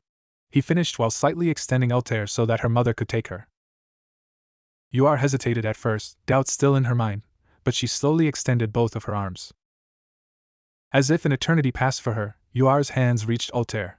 Her heart threatened to stop as her fingers gently pressed against the girl's wet face. It was real, she could feel it. Her mind wasn't playing tricks on her, it wasn't an illusion. She was really there, her daughter was really there. She was different from the last time she had seen her, but she knew it was her, she knew it was her baby girl. Not thinking twice, Yua swiftly but gently embraced her daughter in a hug, completely forgetting the two that were watching. Altair, my baby girl, you are home. Altair accepted her mother's warm embrace and returned it with equal intensity by hugging her mother with as much strength as her little arms could muster. While the mother and daughter pair were having their moment, Naruto floated next to Lion and joined the boy who was sitting in the snow near the house, and stayed next to him like the sage would, hovering in the air cross-legged with the TSB floating under him. Lion was completely silent during the whole display. He had heard about her daughter and had seen her crying in the girl's room on a few occasions, so he didn't know how to react or what to do, and thus he did the smartest thing that he could, nothing. After a few minutes, Yua got up from her position with Altair in her arms. Both mother and daughter's eyes were red from crying, and both were with a huge smile on their faces. How? She asked Naruto with a shaky voice. Naruto's smile faded slightly as he closed his eyes in thought, but in the end he opted to tell her the whole truth. She was in the bureau. I suspected that there was something wrong, so I went there earlier today to see for myself. When I was there I found her and the other two kids that my clones are now healing. They lied to you about her death because they saw potential in her, and wanted her for their tests. He couldn't bring himself to lie to her. As a parent she needs the truth about what her child went through. If it were him in her place then he would want the same thing. Pain and guilt flashed through her eyes. Naruto was quick to notice it and continued his speech. It wasn't your fault, Yua. You trusted them to cure her, you did your best. Don't blame yourself over what happened. I don't blame you and Altair doesn't blame you as well. She is here now and that is what matters. Go on, you have a lot to catch up with her. I will take over Lion's training for today while you two have fun. Thank you, Naruto, Yua thought while slowly nodding and rubbing her cheek against Altair's. She didn't trust her voice to speak and she didn't know any words that could express what she was feeling at that moment. So she would think about that later. She had 7 months to catch up with her baby girl. We will be back in time for lunch.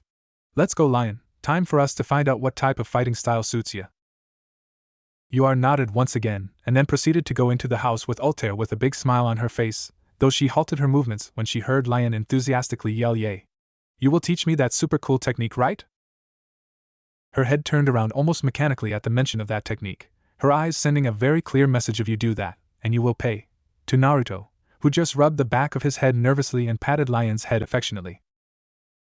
No, Lion, it is a strictly forbidden technique that you should never try to do or copy until you have proper experience and age, and I mean when you reach your 20s. Yup, strictly forbidden. And thus they left to the usual place that Yua would train with Lion, leaving behind a giggling mother and daughter pair. Boys would be boys no matter the age and power that they held.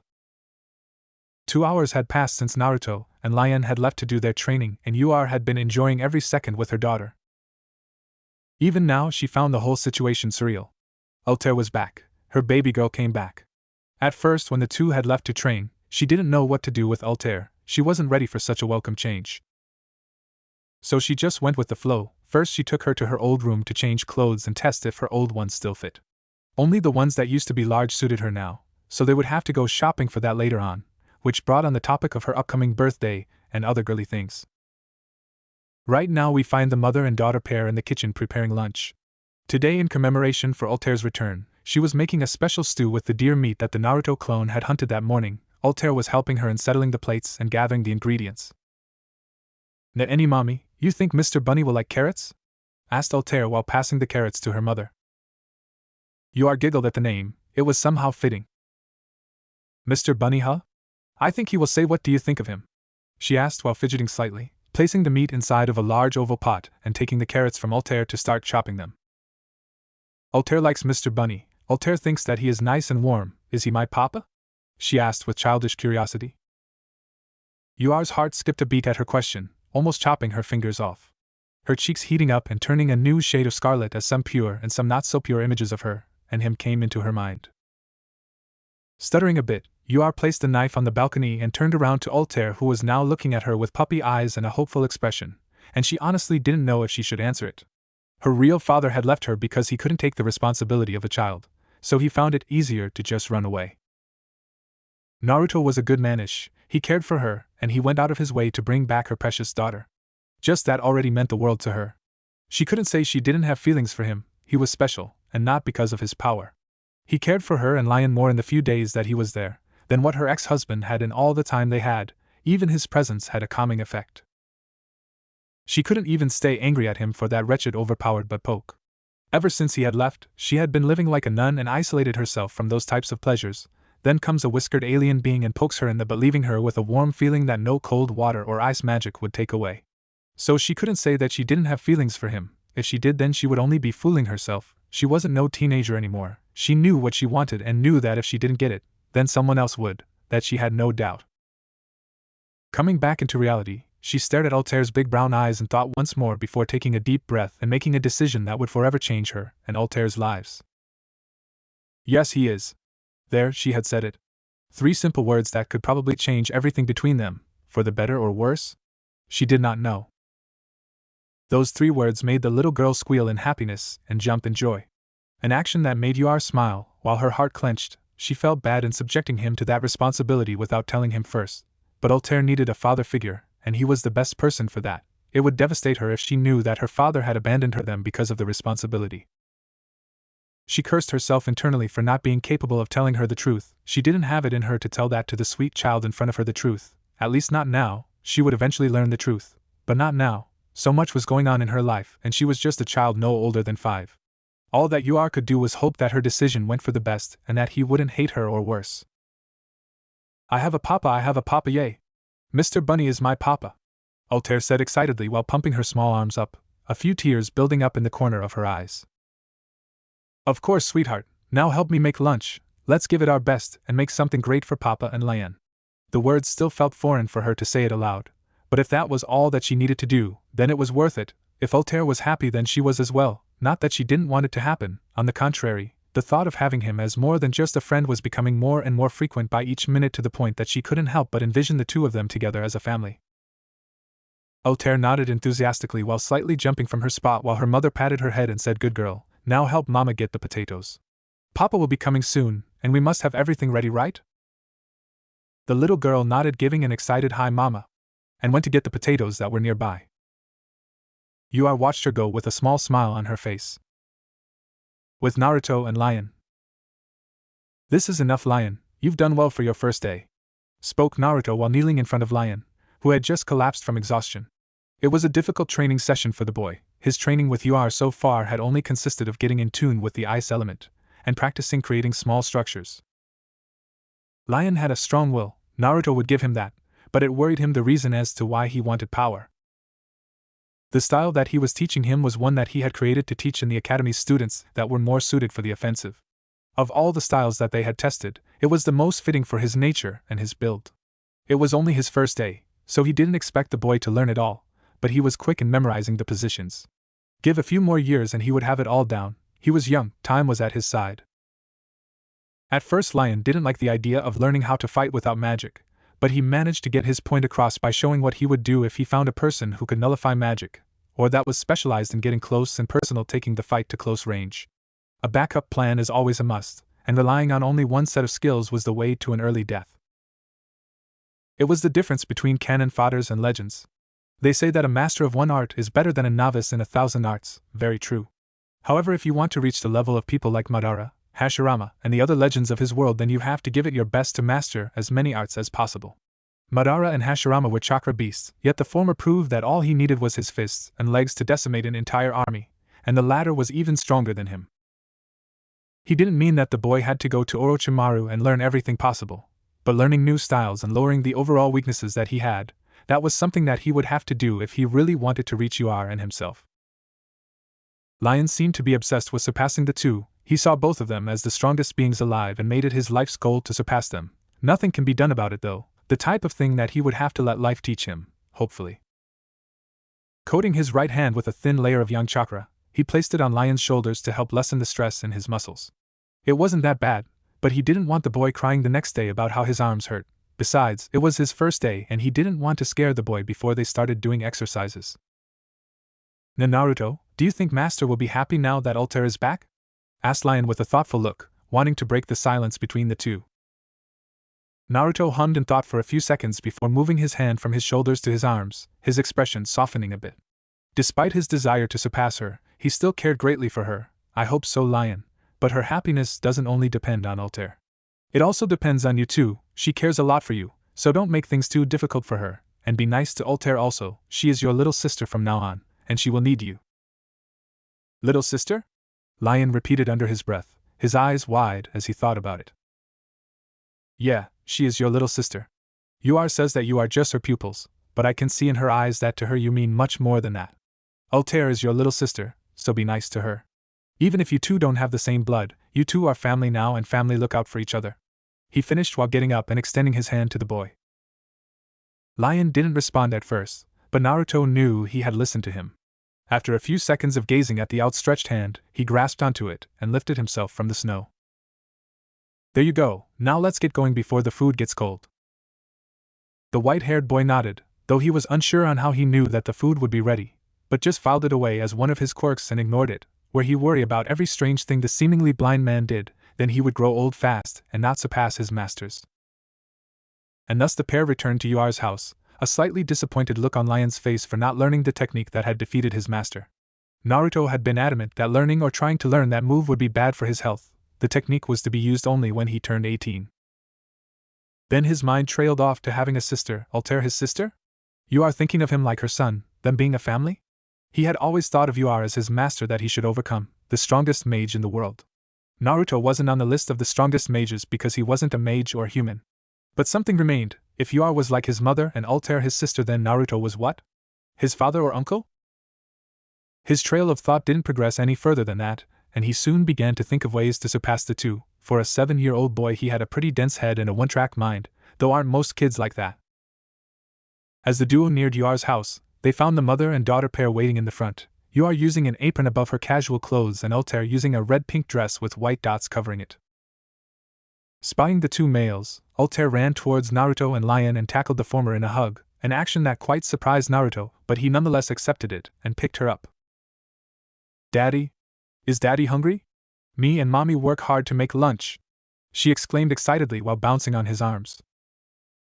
Naruto's eyes widened slightly as she called him Daddy, but he still kept his composure. Glancing between UR and Altair, he took note of UR's pleading look and made his own connection of what could have happened while he was away. She didn't need to voice things out for him to know what happened. The combinations of factors in him made him perfect for deducing things. While the Nara's mind was perfect for using intel that they gathered and making battle plans, the combination of his eyes, life experience plus his permanently activated sage mode made it that much easier to know and understand people and situations. Deciding to leave it be and go along with it, Naruto adjusted his hold on her so that she didn't fall, and kissed her on the forehead. Is that so? So you helped your mom? Altair nodded happily and quipped, me help mommy. Good girl, I hope we didn't leave you two waiting for too long, right? He asked while walking towards UR, Lion already next to her. UR shook her head in a no and gestured for them to go in. Oh no, we had just finished making the stew when we went to check if you two were coming. MMK, I guess we are right in time then, that's great. I will check on how my clones are progressing with our other two guests, and join right after, so save me a plate. Stopping in front of her, he frowned at her nervousness. He didn't like to see her like that. She was one of his precious people and he always did everything that he was capable of doing to help those that he loved.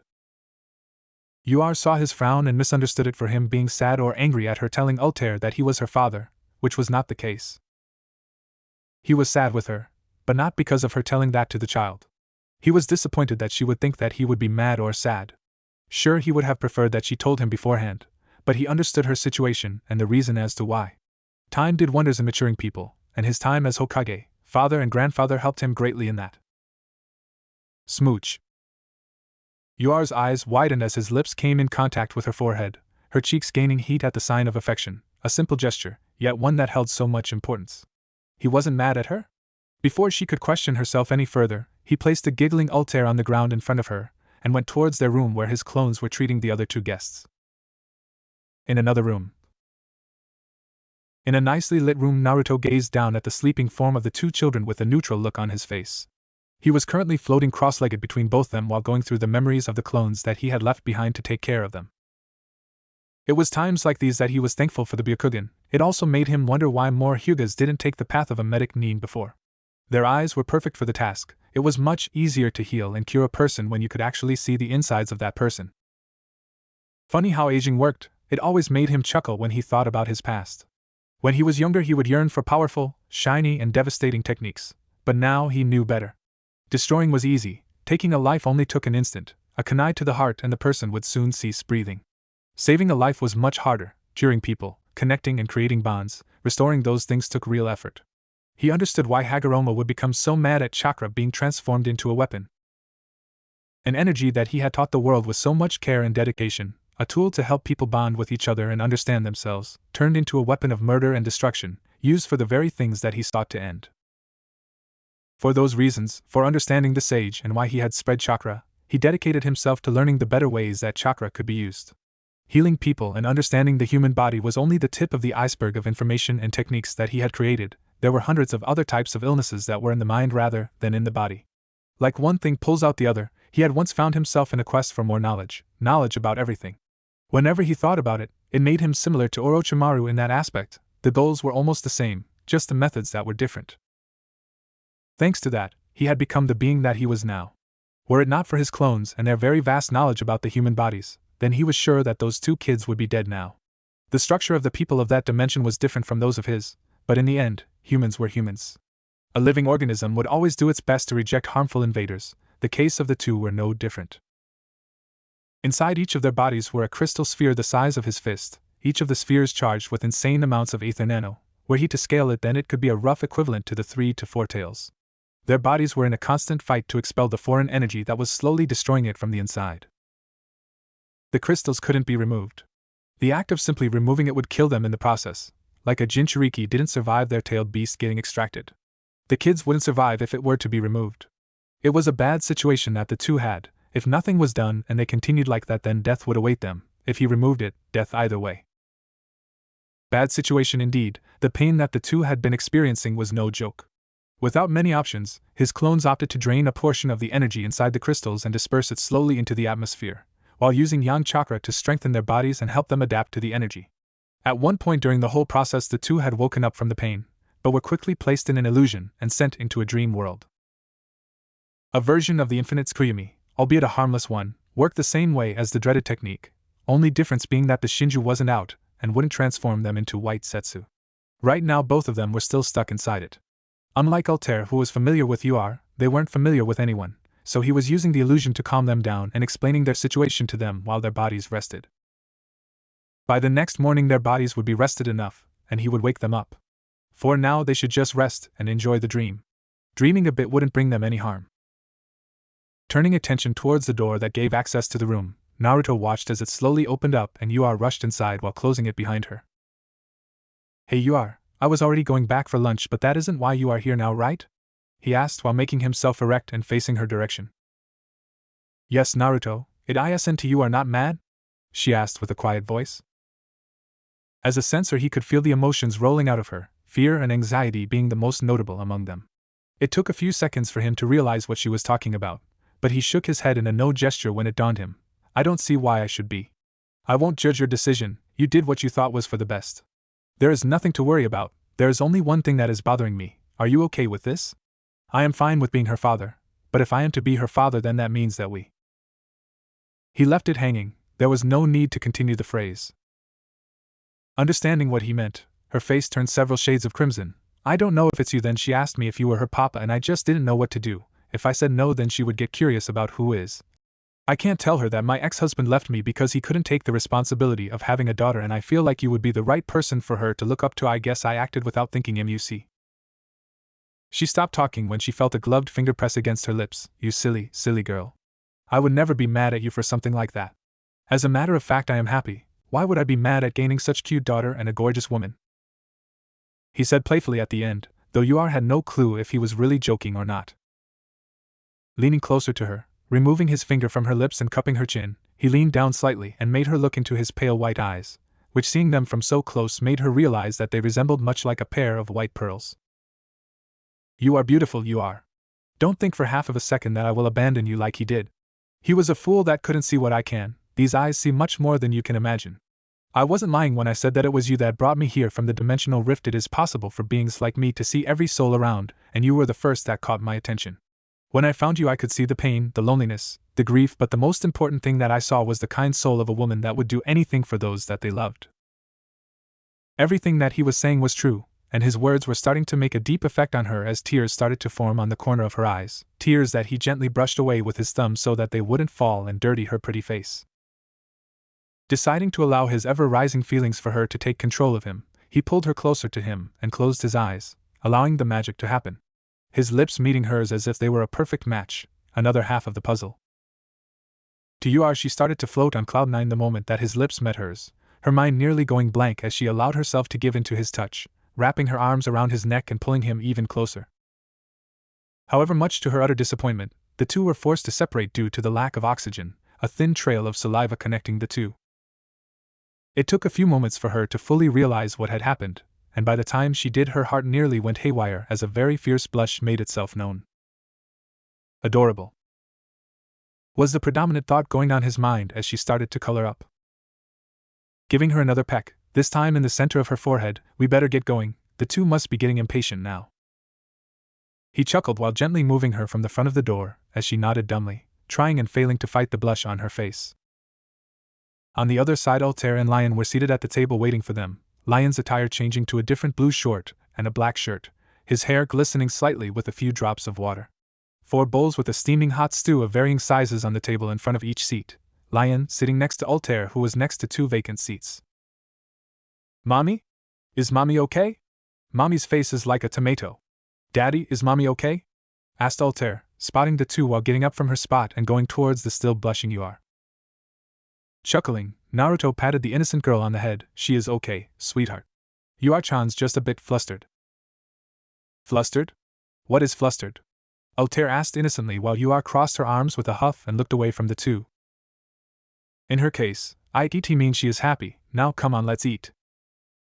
Altair pouted and gave a childish glare towards Naruto for not telling her what it meant. Then after 3 seconds she forgot about the whole ordeal and skipped towards the desk. Naruto smiled at them. What an interesting new family that he now had. That night came quick for the residents of Yuar's house. It was perhaps the first day in a long time that any of them ever had with a family and as a family. The day passed between Lion and Altair playing around, Lion showing her what he could make with his ice make, much to Altair's amazement at the boy's skill. After lunch the two had kicked it off quite well. At first both were shy about becoming friends with each other. Altair because she didn't know how to start, and Lion because he didn't know how to deal with a little sister. It changed once Altair came to Lion with a fox plushie and asked to play with him. From there onwards they didn't leave each other's side throughout the entire day. Well, he sure seems exhausted, what do you think? Naruto asked Yuar. They were currently in their room tucking in Lion. The boy had fell asleep along with Altair while they were playing. Due to the lack of futons, they had moved the 2 genjutsu-induced sleeping children to the same spare futon, Lion on his own and Altair on her room, only Yuar's being left.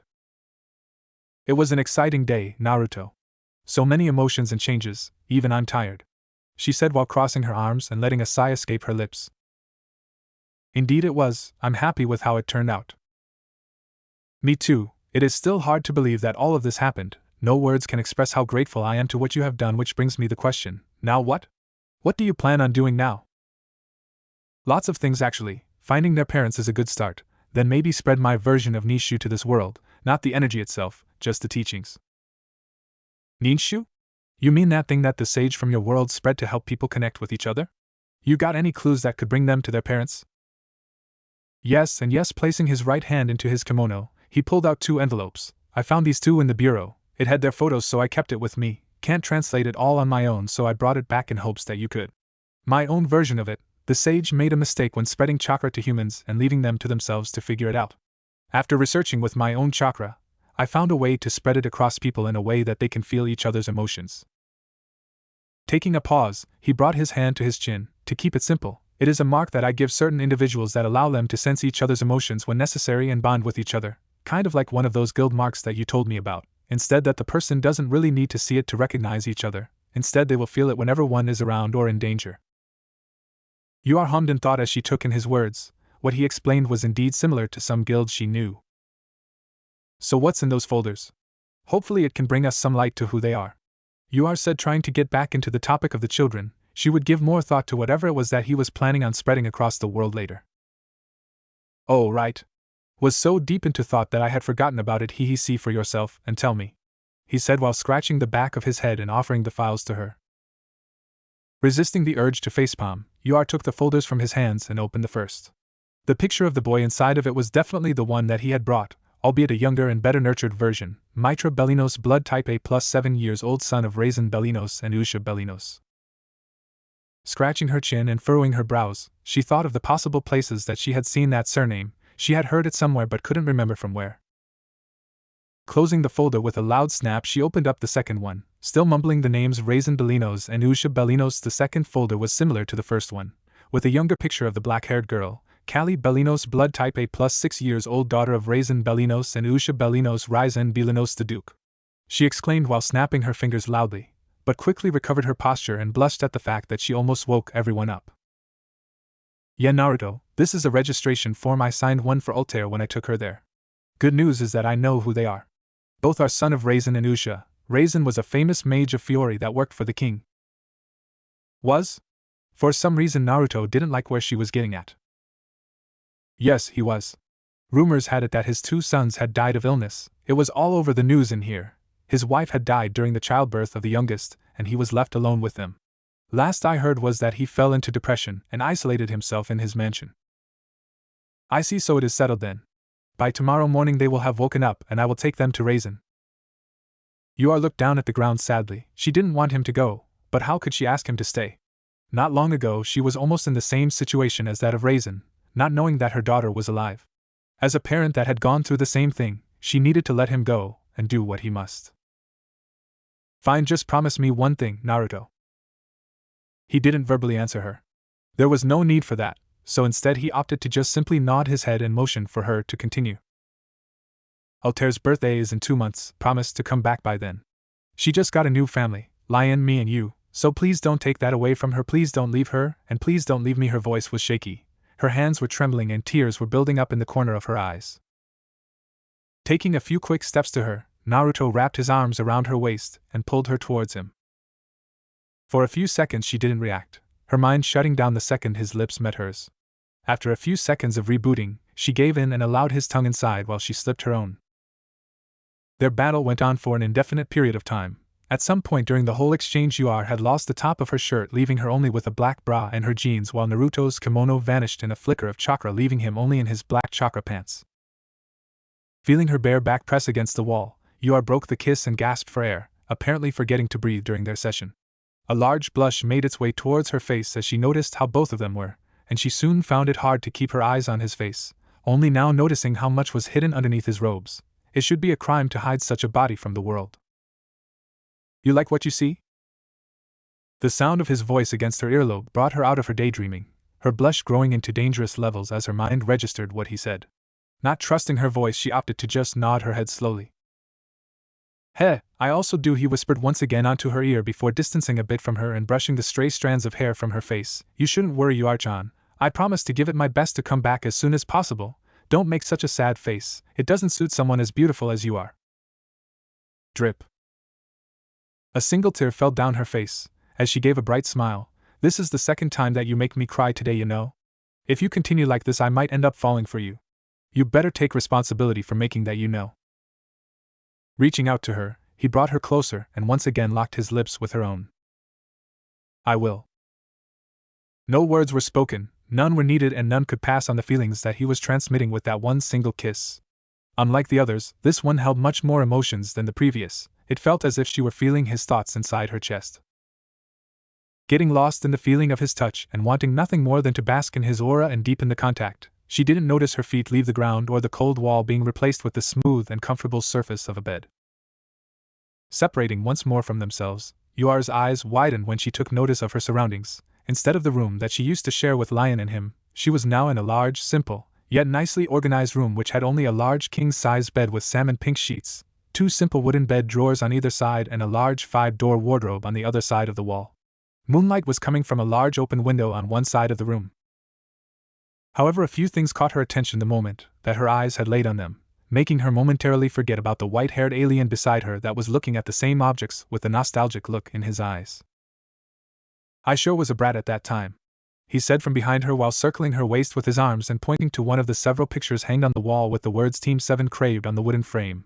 It was a picture of him, Kakashi, Sakura and Sasuke when they had just became genin. Next to the picture were others with the same blonde-haired boy on them, along with all sorts of people. Several of them she recognized from Ground Zero as the smaller statues mixed along with the various others that decorated the sanctuary. Who are they? She asked while taking a few steps towards the wall of which he mimicked along with her. They were my friends from my homeland. The blonde one with the goofy smile is me, he said, a certain tone of nostalgia in his voice. Yuar looked at the blondes in the photos and giggled a bit. In contrast to the wise alien, the boy seemed exactly like what he described from the stories that he had told her. However, the more she looked at them, a small sense of sadness came upon her. All of them were people that he knew, and from what he had already said, he was the last. All of those people were dead. She already knew that almost if not all of his generation were dead, but seeing the photos of him with his friends only helped in living up the image of how much of good friends he had and how much it must have pained him to lose them all. You don't have to worry, Yuar-chan. They lived their lives to the fullest, and I cherish every moment I spent with them. I created this place to celebrate special occasions with them, away from the village and away from our duties. It is quite large, but from the window we can have a nice overview. Yuar nodded and the both then went towards the window, her eyes widening when she saw the outside. From the window she could see that they were on the 3rd floor of a large, yet modest, mansion. The place in itself was very natural and gave a peaceful feeling. From her position she could see a large natural pool with a decent waterfall, a semi-closed area with steam coming out, and many more structures that gave a home type of feeling. But what shocked her was the sky. The sky was completely breathtaking, illuminated by stars and nebulas as well as 3 medium-sized moons. You like it? He asked her while bringing her closer to his chest and leaning closer to the window's balcony, the feeling of his fingers on her skin sending a pleasant feeling up her spine while reminding her that both of them were semi-naked. Dumbfounded, she only nodded her head while he chuckled and pecked her cheek. I'm glad you do. Just like in Ground Zero, everything in here is of my creation, from the ground that we are stepping to the stars far away. My creations are my pride, they mean a lot to me, but what good is all of this if I have no one to share with? It was then that she realized just how strong he was, and it made her feel strange, inappropriate. He was a being capable of creating entire dimensions. As a user of creation magic, she knew how much effort it took to create something small as an ice flower, but a whole dimension. That was insane. Here she was next to something that could only be described as a god. Could she handle it? Would she not be enough? Was she good enough? What's in your mind? I feel that there is something bothering you, Naruto said, sensing the turbulence in her emotions. I don't know what if I am not good enough. You made all of this. I had always known that the gap is large, but this much, she said, feeling downcast, her shoulders trembling the more that she thought about it. Squeezing her waist slightly and bringing her even closer to him, he stayed silent and listened to her ever-increasing heartbeat, thinking about her words for a few moments until a smile graced his face. If you don't know, then neither do I. It is something completely up to you, but you shouldn't worry about what I can or cannot do. I do not care if there is a difference, if you are mortal or not, weak, strong, civilian, mage or shinobi. Those things hardly matter to me. You are as you are, and that's what is important to me. We can walk that bridge when the time comes. What difference would it make now? I don't know, be you? No buts except this one, he said with a chuckle while playfully slapping her rear end, making her squeak in the process. Don't think about the what ifs, life is too short for that. Leave those complicated, moral things for me to deal with. Today is a happy day. Altair is back and with you again. Now isn't the time to be sad. Yar smiled and giggled, he was right. Altair is back and with her again, today was a happy day. The sound of her giggles were like music to his ears. A smile was many times more beautiful to him than a frown, and he just loved to know that his precious people were happy. Ceasing her giggles and regaining control over herself, Naneru, what do you really think about Altair and us? Do you really think we can go with this? I like her, she is a sweet child. I'm an immortal, if there is one thing I have is time to spend. Raising her along with you would make me more than happy. Now about us it is like I said, I am more than willing to try. You are a beautiful woman and during this short period of time I have come to know you, you have become a special person to me. Seeing you happy makes me happy, seeing you sad makes me sad, I guess that all I want is to be happy along with you. Yar blushed a bright red at his words and shifted a little before giving a huff. Humph! You corny baka, she gave a gentle slap on his chest. But now I guess you're my corny baka. Maybe it will be okay to fall again if it is for him? Daddy? And mommy? I can't sleep, I have a bad dream, can I come in? Spoke a soft timid voice from behind the door of Yar's room, the voice so low that one could have mistaken it for the wind. Altair gave a low yappy as the door slowly opened up, Naruto laying down with a sleeping Yar snuggling onto the left side of his body, a gray blanket covering both of them, his free hand lifted upwards and pointing towards the door, a silver string coming out of the tip of his finger and connecting with the knob. Of course, dear. Come in, just be careful as to not wake mommy up. Altair nodded slowly and entered the room, closing the door behind her as she did, her little arms wrapped around the fox plushie that he had given to her. She hesitated for a few seconds until Naruto opened up the blanket and invited her in. He was wearing only black boxers while Yar was using a purple nightgown. Naruto had brought them back into the room redressed as soon as they were done. Getting inside the blanket and latching herself onto the right side of Naruto's chest, she snuggled onto him, and with a quick good night daddy and quickly fell asleep. Meanwhile Naruto kissed the top of her head and whispered a quiet good night dear before he himself closed his eyes and fell asleep. Pale white eyes fluttered open as a certain horned male felt something stir against his chest, memories of the previous night returning to him as he spotted the two foreign weights that were pressed against his body. Naruto. Yar's silky voice all but purred against his ear, almost inaudible yet as beautiful as the most finely tuned of instruments. Her body pressed against his own in a firm embrace, her arms locked around his in a vice he didn't want to escape, and her legs were intertwined with his own. Her face portraying the happiest of smiles as she tried to further mend herself with Naruto, intent on enjoying the warmth he radiated for as long as the moment allowed. Good morning, Naru. She purred and nipped at his ear sensually, nuzzling her head against the crook of his neck in further affection. Naruto hummed in contentment. The feeling experienced was familiarly foreign when she referred to him in such a way, and while it would likely take some time for him to once again grow accustomed to her honey words, it was a welcome change nevertheless. After a brief discussion the previous night, of which left many things unresolved, they both opted for the path with least resistance, and decided to enjoy themselves for the time being. Good morning, Yar, sleep well? He questioned in a rather teasing tone, adjusting his hold on her waist as to keep her in place. Was her response, a sound that was somewhere in between a moan and a purr, the big smile on her face giving her away. Do we have to get up? She questioned while slowly trailing her index finger across his abs, using bare traces of ice magic focused on the tip of her nail in a play for a reaction. Sadly, her efforts were lost in the wake of his continuous content. She would have renewed her efforts if not for the abnormality on the other side of his chest. She quickly opened her eyes to inspect the unknown object, quickly linking the small mop of dark purple hair of her daughter. Altair was happily snuggled into his right side while suckling on her thumb. She came to bed not too long after you fell asleep. Poor thing had a nightmare and asked to sleep with us, Naruto explained. Yar nodded with a smile and approached her daughter. Bringing a hand, she traced her delicate features with utmost care, brushing away a few stray strands of hair that were getting into the corners of her mouth. She seems happy. Yar smiled up at Naruto with something in her eyes. She's really taking a liking to you, isn't she?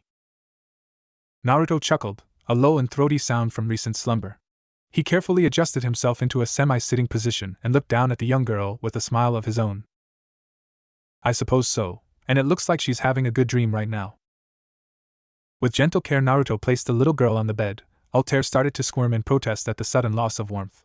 He hastily summoned her stuffed fox and placed the plushie within her grasp. It couldn't completely replace him, but it proved to be enough for her to remain asleep, although with visible discomfort until a few gentle caresses had her deep again. After she had once again ventured off into dreamland, he tucked her in snugly and kissed her forehead. It's around 6 in the morning, the sun's barely up, but we should be getting up by now, Naruto suggested, his internal clock alerting to what time it was. Ur looked over at him for moments before nodding.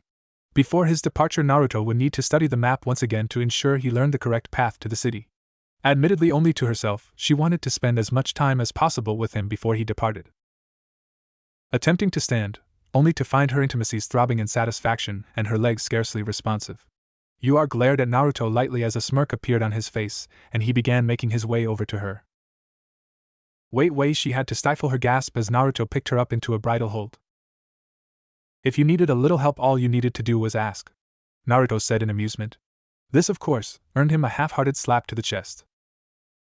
This is all your fault, she harumphed, the blush on her face giving her away once again. Is that so? Because I distinctly remember something else. He chuckled at her growing flush. It was true, you are wanting for him to take things to another level in their intimacies.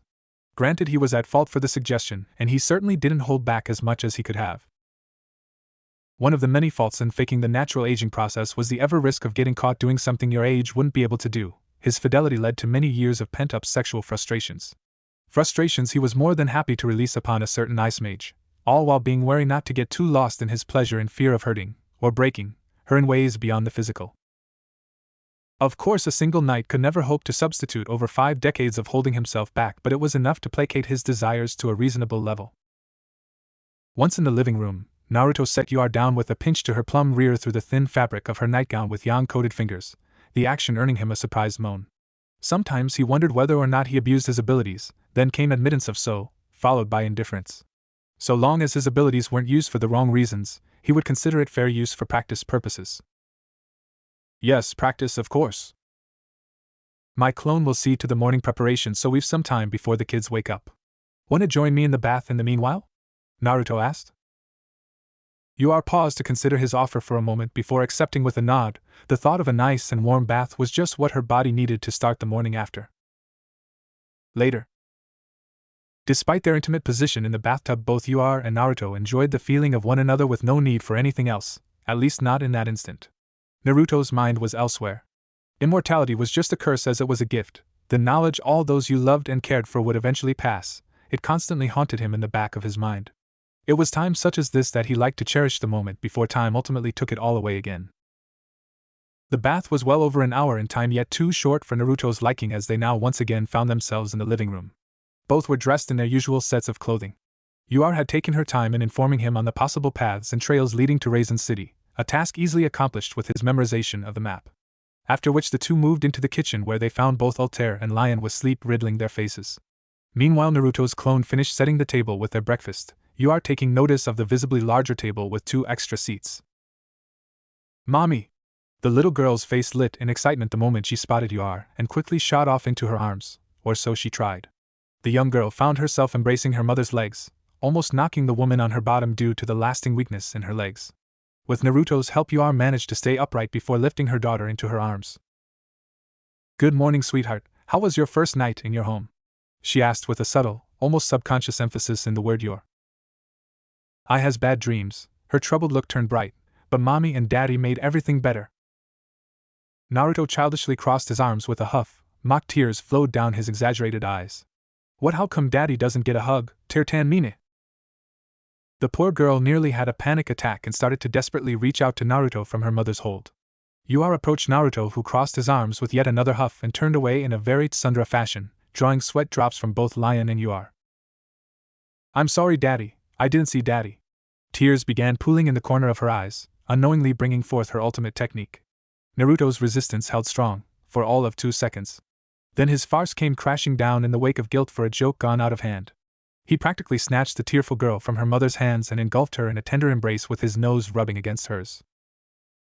Apology accepted, but I cannot forgive you for forgetting Daddy just yet. Naruto's hair overshadowed his eyes, hiding the glint as his fingers began to writhe in a menacing way. Eh? That was the only word the little girl managed to mutter before she was subjected to a merciless assault of tickles on all fronts. Naruto had the poor girl defenseless, squealing and giggling in his hands, her tears now of joy as she continued to laugh away until she became red and breathless. Lion watched the scene unfold with a strange feeling in his gut and a smile on his face. What was once just himself and his stoic sensei was now a strange bunch of people he was beginning to see as his own family, and he couldn't be happier. To Yuar, the sound of her daughter's laughter was like music for her soul. Since the day in which she was horribly deceived, she dreamed of hearing such beautiful sounds, and seeing the two interact had her feeling warmth spreading throughout her being. Little Baka, Naruto kissed her cheek after stopping his assault. Like I would ever get mad at my cute little princess. But you're just too adorable for your own good. Now go on, breakfast is almost served. Naruto placed the little girl back into her seat next to Lion, leaving a pat on the boy's head in reminder that he was not forgotten. Just then the clone finished his task to completion before disappearing in smoke. Yuar herself limped to the table, thankfully avoiding the children's detection in fear of questions. Why are there 2 extra plates? Lion was the second to notice the 2 other sitting arrangements. For our 2 guests, of course. I'm just waiting for their introduction. Naruto inclined his head towards the door. You can come in now, there's nothing to be afraid of. Seconds passed and nothing happened, all 4 of them watching in silence, waiting for the door to open. Even Altair, with the attention span of what she was, a child, held her big round eyes glued to the door in curiosity. Before they could question as to what Naruto was speaking of, the doorknob began to rotate slowly, followed by a dramatic creaking noise until it opened slightly, revealing a single golden eye from within the shadows. The golden eye traveled around the room, inspecting each of the room's inhabitants before opening even wider, revealing the timid face of a young boy with golden blonde hair. He fully opened the door and was followed behind by a younger girl with black hair, hiding meekly behind. Naruto smiled gently in the direction of the 2. Their reluctance was understandable, even though he'd spoken to them during their dreams, waking up away from the hell they endured for so long. It wasn't unusual for people to forget their dreams within 5 minutes of waking. Why, you are Mr. Naruto, right? The blonde asked, carefully stepping inside while positioning himself in protection of the younger girl. That would be me. Naruto stood to his feet with a grin. And what's with this Mr. stuff? It makes me feel young. There's no reason to be nervous, so how's about we introduce ourselves? I'm using the format my old sensei did, so do the same if you will. My name is Uzumaki Naruto, and I like the pretty lady over there, the cute little munchkin, and the brat next to her. Oh, and I also like ramen, but not the time it takes to boil dreams. I don't have any dreams as of right now. You are flushed with a sweat drop at both his introduction and her own place within it, noting how he didn't really say the things he disliked nor his dreams. Altair herself pouted at being referred to as a munchkin, while Lion grumbled something under his breath. It's your turn. Naruto pressed once the room fell in a heavy silence once more. Well, scrambled to think, before realizing she didn't have to think all that hard after all.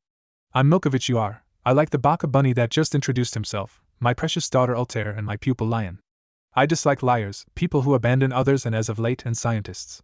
As for my dream, I'm truly living it out now. That's my girl. Naruto cheered, earning another heated flush from the woman. You're next, Lion. The young boy grumbled as he just wanted to eat breakfast. I'm Lion Vastia. I guess I like the old hag and her weird boyfriend. My dream is to surpass both and become the strongest mage in the world. He would have continued if not for the lump on his head compliments of an annoyed Yuar. Who do you think you're calling an old hag, you brat? Nobody, ma'am. Lion smartly saluted, knowing well not to further anger an already steamed woman. Naruto watched in silent amusement along with the siblings, both of which were silently giggling while Altair continued watching in confused curiosity. That was until she decided she wanted a turn too. My turn. Me is Altair. I like my daddy and mommy and brother Lion. I also like Kurama and cookies. I don't like meanies with masks. Altair began her introduction with cheer and finished with a pout as she finished, clearly referring to the scientists of the bureau. Meanwhile, Lion nearly tripped at the added title to his name. In the sidelines, Mitra and Kali stood in silence as the family finished introducing themselves, shifting uncomfortably under their stares as they waited eagerly for them to introduce themselves or react in any way. Go on now. Naruto pressed softly. And my name is Mitra Bellinos. I like my sister, watching the stars and playing tag. I guess my dream is to go home. And you will soon enough. Naruto reassured. The young boy smiled and pulled his sister forward for her turn. Hello everyone. My name is Kali Bellinos and I like my brother, kitties and reading. I want to go home too. She stuttered in the beginning but finished feeling more uplifted than before. That afternoon. From there onward, hours quickly passed since their breakfast introductions, and as expected, they hesitated to make contact and hardly communicated. That all changed with Altair's presence. The cheerful ball of energy proved to be exactly what the twins needed to begin opening up, her cheerful nature somehow managing to break them out of their self-imposed shell. Subtle in its happening, a giggle her a smile there, and soon enough they were playing as if they were the best of friends. Children were simply amazing. They all enjoyed the morning for as long as they possibly could, but the time they were all dreading soon arrived. Everyone was informed of his departure, even Lion, who was surprisingly understanding about the situation. The 7-year-old boy brought up some legitimate questions as to why he simply couldn't send a clone in his stead or teleport back when he was done. Both were good suggestions and both possible, but he wanted to give them time to see whether or not they needed him, and he had things he needed to do. Back to the point, Altair was not yet informed and he was somewhat dreading her reaction. And now came the time to possibly hurt the cute child. Naruto called Altair away from the siblings duo and brought her into the living room, alone. Yua didn't follow because she knew what was going to be said and didn't quite have the heart to hear it over again. Sitting on the ground cross-legged with Altair on his lap, while holding her newly named Kurama-kun in her left hand, Naruto braced himself for what was coming as tried his best to think of the best way of telling her he would have to go. "Daddy want to talk with me? Is everything okay, Daddy?" she asked with a very cute face while adjusting herself on his lap. "Crap. Why do you have to be so cute?" Naruto complained to himself while pulling at her soft, chubby cheeks. "There's nothing wrong, Tirtan, but there is something Daddy needs to know, okay?" Altair rubbed her cheeks for a bit and nodded. "What do you think of the two? Mitra and Kali?" he asked, hoping to buy some time and hopefully find a more subtle way to drop the bomb on her. Bringing her right hand to her chin and puffing out her cheeks, she began to think. "I like them, Daddy. They is nice and funny, and they is just like me." "Just like you?" "Yes, Daddy, Altair be just like them. They also know demeanor mass people, like me, so we are the same?" "I guess you three are the same." Naruto smiled a slightly strained smile and patted her head, "and just like you, they also have a daddy waiting for them at home." She thought about it for a bit while her mouth made a big O shape in the process. "Their daddies won't come bring them back, like Papa?" "Oh no, their daddies don't know that they are alive, just like your mom didn't. So I will have to take them back." Naruto tried to explain. She was a child and didn't know much about the world. With little experience with people, she could only think that the rest of the world was like the few that she knew, so to her all the other parents were like her own. "So Daddy will go away?" she asked with tears building up in the corners of her eyes, dreading the possibility of her papa leaving her alone. Sensing the build-up in emotions, Naruto gently bopped her on the top of her head. "Ouchie," she whined while bringing her little arms up to nurse her head. "Daddy won't go away, honey, never say that again. I'm just going to take them home and come back," he said while getting up from his spot with her in his arms. "So Daddy will come back?" "Yes, dear, Daddy will come back." "Pinky promise?" she asked while hesitatingly extending her pinky finger upwards. "Pinky promise, Daddy?" Staring at her hand for a few seconds, memories of his daughter came into the surface of his mind as vivid as ever, memories that he quickly shook off in favor of wrapping his finger around hers. "Pinky promise," he answered with hints of melancholy in his voice that went unnoticed by the child. The second that his finger met hers, her large brown eyes lit up like a Christmas tree, squealing in happiness as he kissed her on the forehead.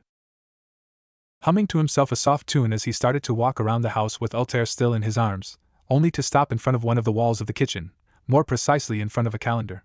Flipping 2 pages in it, he pressed his index finger around a certain date and circled it, black ink coming from the tip of his glove as he did so, marking a very special date for the tiny girl in his arms. "What is Daddy doing?"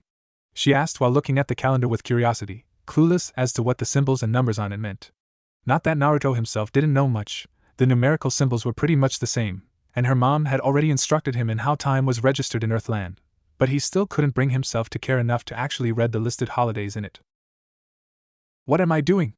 "Well, to explain that first you must know that this is a calendar." "See a winder?" she repeated, testing how the word sounded. "Yes, dear, a calendar.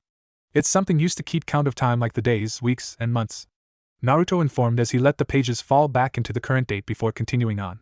"Each of these numbers represent a day of the month. Your mommy can explain that part much better than I can later.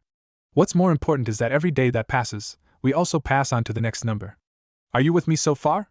Naruto asked. I think so, Altair said slowly, her head beginning to throb at the information. You'll understand with time, dear. Naruto placed a glowing palm on her head. For now I want you to come back here and cross one of these boxes every time you eat breakfast, and keep doing so until you reach the day I marked. When you get there, Daddy will come back for you, okay? Okay, Daddy, she exclaimed while pumping up her small arms in excitement. That's my good girl. Daddy still has a few hours before he goes, so let's go back to see Mommy the others? He asked while ruffling her hair and giving her a quick peck on the cheek. The 6 inhabitants spent the remainder of their time in the living room making the absolute most out of what little time remained. Everyone was happy, except for Yuar, who seemed to be quiet and withdrawn throughout, only smiling when one of the children would inquire something of her. Naruto noticed but didn't think it would be best to question her in front of everyone, less worried about them. Soon the time arrived. Well, it's about that time, he began. I have to get these two home. The room went quiet. Yuar was looking anywhere but at him. Altair looked about ready to come tears, and Lion seemed saddened as well, even if he tried to hide it behind his glossy eyes. The siblings themselves were at a cross between excitement and guilt for having to split up the family so they could be reunited with their own. They were now outside in the snowy plains with the sun directly above their heads, the wind blowing eerily in a mood matching the ambient. Me gonna miss you, Daddy. Altair was the first to break the heavy silence as she shot into his arms, fully sobbing. I'm going to miss you too, sweetie. Naruto patted the girl on the back. But I'll be back before you know it. I pinky promised, remember? The poor girl couldn't respond behind all of her tears. Sleep for now, my little girl. Naruto injected his chakra directly into one of her pressure points, safely placing her to sleep. He handed her off to Yuar, who turned away the moment she received her daughter. Naruto cleared his throat to hide the hurt, and knelt down next to Lion. Now that I'll be gone, you're going to be the man of the house. Can I trust you to take care of the ladies in my stead? Naruto asked. Lion puffed out his chest in pride at being tasked with such a responsibility, even if he realized Yuar was far stronger than he was. You know it. Good, and if you do, I'll even teach you, he whispered the rest in his ear, earning the apparition of stars in the young boy's eyes. All right. I'm gonna learn how to. Naruto quickly clamped his hand over the young boy's mouth and looked over his shoulder. Yuar turned her suspicion away in favor of indifference once again. Then I'll leave it to you, Lion. I'm proud of you. Naruto hugged the young boy. Lion flushed slightly but otherwise returned the hug. I'll miss you too, old man. He mumbled under his breath, the previous tears returning. Naruto grinned and ruffled his hair once more. It was time to speak with Yuar, the one person out of all who seemed the most reluctant to do so. Naruto had to pull her gaze on him by her chin, although her eyes remained closed. Yuar, please look at me, Naruto said softly. The woman finally opened her tearful eyes to look back into his own. Just go, she began in a whisper. You already got what you wanted, so just go. Naruto didn't need clarification. Come on, don't be like. Naruto closed in on her, their lips mere inches apart. We both know that's not what happened. I will be back. I don't know that. Yes, you do, you're just too scared to believe it. But I will be back, Yuar, I promise you that, and I don't take promises lightly. Yuar looked about ready to protest if not for Naruto firmly pressing his lips to hers. She gasped and instantly returned the kiss, and it lasted long enough for Lion to clear his throat. The two adults continued to stare at one another without anything being said for some time. You'll come back? I have 3 very important reasons to come back to, Naruto answered. Yuar's eyes glinted something unknown to him as a smile appeared on her face. I'll see you soon then? Before you know it. Naruto kissed both her and the slumbering Altair on the forehead once again. Reluctantly he stepped away and grasped the siblings' hands gently within his own hands. Goodbye. With their final farewells said Naruto and the twins began down the hill until they were beyond sight. Later with Naruto and the 2 siblings. Hours passed since his departure from Yuar's house with the siblings, and already it pained him, in fact mere minutes after he was out of their view, and he already missed them. It was surprising really, just how much he'd come to care for the small family and in such little time.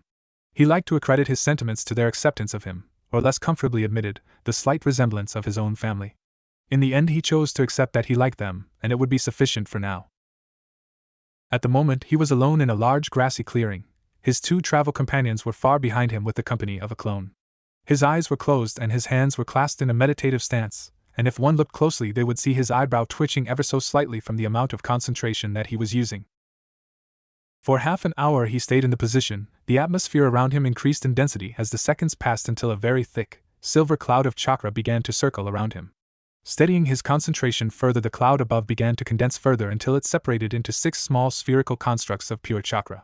After even more time passed, the 6 masses began a transformation into more humanoid shapes. He mentally commanded his creation of all things, and the constructs began to show even more detail. Finally he opened his and stared at his creations with pride. 6 people that he knew very well, the same that marked his life and helped to mold him into the man he was now by a lifetime of valuable lessons. Hatake Kakashi, the Rokudame Hokage, and a man that taught him many lessons during his lifetime, including the motto he learned to live by day by day. Those who broke the rules were trash, this was true, but those who abandoned their comrades were worse than trash. Those words still rang true in his memory as clear as the day in which he first heard it. The second, Jiraiya the Gama Sennin, his mentor and godfather.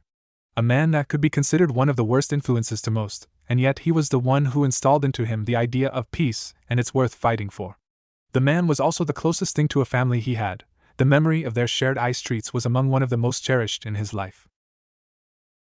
Then there was Might Guy, Konoha's green beast. Despite what many would think, Naruto admired the bushy-browed duo greatly, more so after the end of the war. A man born of humble origins worked hard in life despite the words of others to achieve his strength. Without the help of any clan abilities or special abilities aside his own, was able to hurt the likes of Madara empowered by the Shinju. The man certainly demanded respect.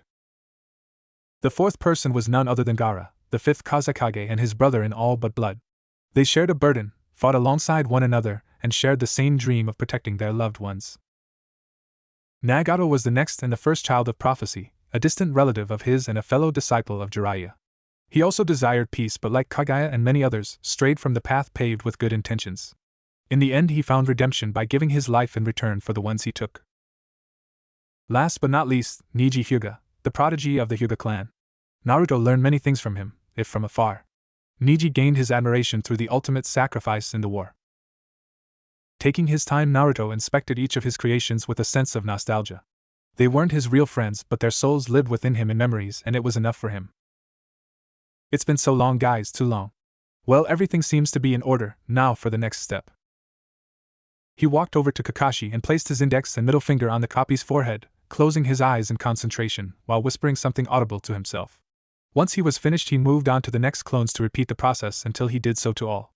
Each individual now had their eyes opened and focused on him. You all know what to do. The clones looked at their creator for a few moments before sharing a nod and disappearing in a body flicker.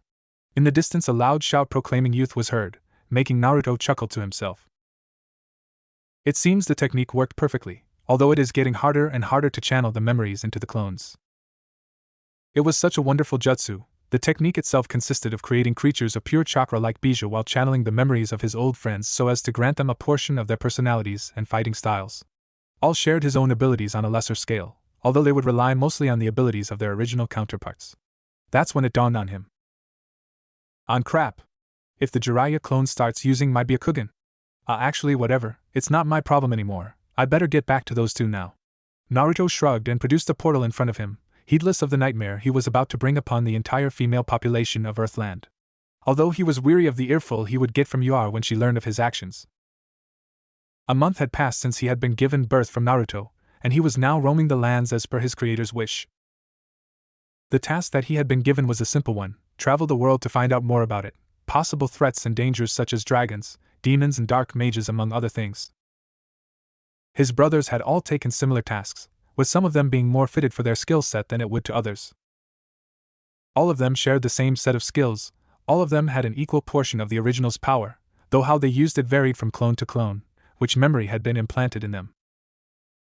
Right now he was currently walking down one of the many dirt roads of Fiori that lead towards the capital, Crocus, where the king lives in, though he was still far and had at least a few weeks to reach it in the slow, civilian pace that he had adopted. At first he was paired up with Guy. All of the other clones were paired up in tag teams based on how well they could balance each other out, and what the mission was. The reason that the two were separated was because the last city was holding a martial arts contest, and Guy felt the need to see the world's fighters. Not that he would complain, now he could finally read his Ika Ika in peace. Which reminded him, he should probably get in contact with the Jiraiya clone later on for the two to work something out about the newest books. Time was on his side and there wasn't anything specific in Crocus that he wanted. The place was just a spot in an imaginary line that he had crossed of cities that he wanted to visit and eventually find a track on anything interesting worth his time. In the horizon he could see a city coming into his sight, a rather beautiful sight to see. Earthland in general was a beautiful place, even the atmosphere had a rather calming sensation in it. From where he was he couldn't see much of the city, but from what he could make out was that it wasn't militaristic due to the lack of vigilance in the entrance.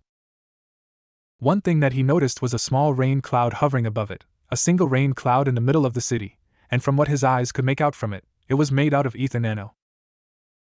A peculiar thing, probably worth looking into later on. With that thought in his mind, he continued his walk towards the city, which, like he had predicted, didn't have any type of military vigilance on the entrance, a large contrast to the hidden villages that he was used to. His attire also didn't seem to bring much attention, his clothing being that of his Jounin attire, and while his mask did call attention, people just attributed it to him being a mage and as one of their strange quirks. The city wasn't very large, being more of a small village other than a city, giving a rough estimate guess the population should not be more than 6,000 people. From the entrance he could see various small 1- or 2-story houses, some stores with clothing displayed in the front, food stalls and others. Stopping by a small food stall, he made his way towards the store clerk, a young brown-haired girl that had yet to reach her 20s who was crouching and sorting out some of the vegetables that had fallen out. "Excuse me, MS, do you know where I can find the town hall?" he asked politely. From what he had learned, missions went to the town hall for mages without guilds. After hearing his voice, the clerk looked up from her position and blushed at being caught by surprise. "Mf, follow the road and take the third left, a pink building. Impossible to miss." Kakashi blinked. Pink? An unusual color. Giving a slight bow, he flashed her a smile and thanked her before leaving towards where she had said. And as instructed, the hall was indeed pink. Completely pink. A very extravagant, almost neon-colored pink with a few red hearts on its surface. Not seeing it was nigh impossible. The more he looked at the strange structure, the more his gut told him that going was not going to be one of his brightest ideas, and that perhaps he should skip it. Sometimes he wondered why he was the one that was always getting into strange situations. But now that he was here, then he might as well go through with it. For a second he idly wondered how his brothers were doing. If he concentrated, then it was possible for each of them to share the same line of sight and see through each other's eyes, though it was a strange sensation to do so at that distance, and it was rather pointless. With Nagato and Gaara. Unlike his brothers, the Nagato clone was perhaps the one of which the original less had any knowledge about, apart from what he had learned from the documents of Amigakure, a special book that his mentor Jiraiya had kept to himself about the 3 AIM orphans. Thus he was a peculiar one among the batch of special path clones. Due to the lack of information that the original had on Nagato, the voids created in his personality were all to be filled with the originals, thus making him the closest one to Naruto among them. Right now he is currently in an uncharted deserted area close to Fiori along with his fellow red-headed brother, Gaara. The two of them had received one of the most important of the tasks: find out more about the uncharted parts of the world while scouting out any possible dangers such as monsters and evil mage groups, eliminating any of them if possible. The month had been quite an eventful one for the tag team, learning many things about the creatures of the world such as lizardmen, wyverns, vulcans and a certain type of flying fish that they learned the hard way that by any chance they were not edible. Not that they actually needed to eat much, but one would like to find out what a flying fish would taste. Apparently not that good. They had also made quite the name for themselves after defeating, crushing, a few evil guilds that they found along the way through the cities and collecting their bounties, a decent way of collecting money and information despite not using the human path yet. The world was very strict when it came to killing and making enemies with the council, so soon would prove to be troublesome. One other thing that they had learned was that for Gaara to transform the sand from Earthland into something that he could use was a complicated process. As almost everything in the world had ether nano in them, including inanimate objects, to actually manipulate the sand he must first either convert the ether nano in chakra, overpower the ether nano with his own chakra, or link his chakra with the ether nano, all of which took a relative amount of time to do and prepare if not wasting too much chakra. "How far are you into the conversion?" Nagato asked his brother as a way to counter the time needed to make sand usable due to the difference of the native ether nano and chakra, and his own body being made purely of chakra as a bijou. He started to permanently fuse his chakra with the ether nano of the atmosphere in an attempt to strengthen himself and facilitate the use of the native sand and minerals in battle. "Around 30%, my body feels both lighter and stronger." he replied in his usual monotone voice while reaching to his back and pulling the lid of the gourd off and then willing a small speck of sand from inside of it to his hands. Once on his palm, it started to float in a circular motion, gaining more and more speed by each passing second until it was a mini buzzsaw. After it started spinning, the color of the sand started to morph from the usual into a golden metallic color, and then dark iron before returning. Response from chakra-made sand hasn't suffered any drawbacks. He analyzed while returning the sand to the guard and firmly placing the lid back on, then extending his hand towards the ground and willing the sand to his hands, making a simple spear of sand form on it. This world's native sand is responding better to my will. The resistance of the ether nano present in it is lessening by the farther I am into the conversion. Just like with the sand from his gourd, it also started to change in color from the usual to a sparkling gold one followed by a metallic dark. Shifting the sand back to its usual form, he allowed it to fade away and rejoin the desert that it came from. I will continue to do experiments to see how it affects our other abilities. If no drawback appears, then the rest will also undergo the same process. Later I will test to see if I am capable of creating sand in the same way that this world's mages do. Should it prove to be a success, then I will have no more need for this gourd. Nagato nodded. The original had already confirmed that chakra could link and affect ether nano, but for creatures made of pure chakra such as themselves, the effect could be dangerous if done, as there is no telling what the results could be besides strengthening themselves. His brother couldn't notice it much, but the density and power of his chakra had skyrocketed since he started mixing the two. It would also be of a large benefit if all of them could use ether nano to their advantage in the way that mages used. From what they could observe, both from the memories of UR and the dark mages that they had encountered, ether nano was much more simpler and versatile than chakra, though not as deadly. From observing the proportions of ether nanoparticles per attacks that the mages used against them, he concluded that using their magic to make it into an element of nature was easier for them than for ninjas. An example of that would be that a rock found in nature had just as much ether nano as one of the same size created by a mage, not having any difference between them, while in his own world. A rock made from chakra was different than a rock found in nature due to the nature's constructs of his home not being made of the exact same thing as of what a ninja used. With ether nano, mages could make fundamental things of nature appear from nothing but their spell circles and imagination, while the ninjas that used chakra needed to undergo a more complicated process of transformation of chakra that required actual knowledge about how it worked and how the chakra acted, instead of simply just transforming the ether nanoparticles. However, for chakra being more condensed and having a more complex structure, a fireball of chakra would overcome a fireball of ether nano of the same size. So while magic was more versatile, chakra packed a stronger punch. And now they all were one step closer to mixing both the versatility of ether nano along with chakra to create the perfect energy. But for now they were still far. Thanks to the current drawback of creating and converting sand, his brother was forced to resort to using the good old-fashioned, large version of the gourd to increase the amount that he had at his disposal. Complex storage seals had also been placed inside of the gourd to further maximize the amount he could carry, and how much it weighed him down. They also came to the conclusion that none of them could use any type of nature manipulation that left long-lasting effects, such as using the wood release or other elemental abilities that based themselves on structures that would remain, due to the probable imbalance that it could bring to nature. Being brought out of his thoughts as the sand underneath them started to shake, both redheads immediately leaped out into the air, and not a second late as the moment that they jumped, the ground where they were previously standing was engulfed by a large circular mouth. Landing a good, safe distance from the mouth, Nagato turned his head towards Gaara and grinned. From what the client described, I expected more. As if mocking him, before Gaara could reply, another larger mouth rose from underneath the previous and swallowed it whole, followed by several more, each one several times larger than the previous, forcing the two to do several chakra-enhanced backflips to avoid being swallowed whole by the titanic beast worm-like beast that emerged from the sand. Does it look like what the mission described now? Mocked Gaara in a you had to say it voice as the creature continued to rise, presumably with intent on pulling enough to dive back into the sand. Let's just get it over with before it escapes. Remember that we must bring proof that we did it. Nagato groaned while slipping 2 black rods from the sleeve of his Akatsuki robe and coating them with wind chakra.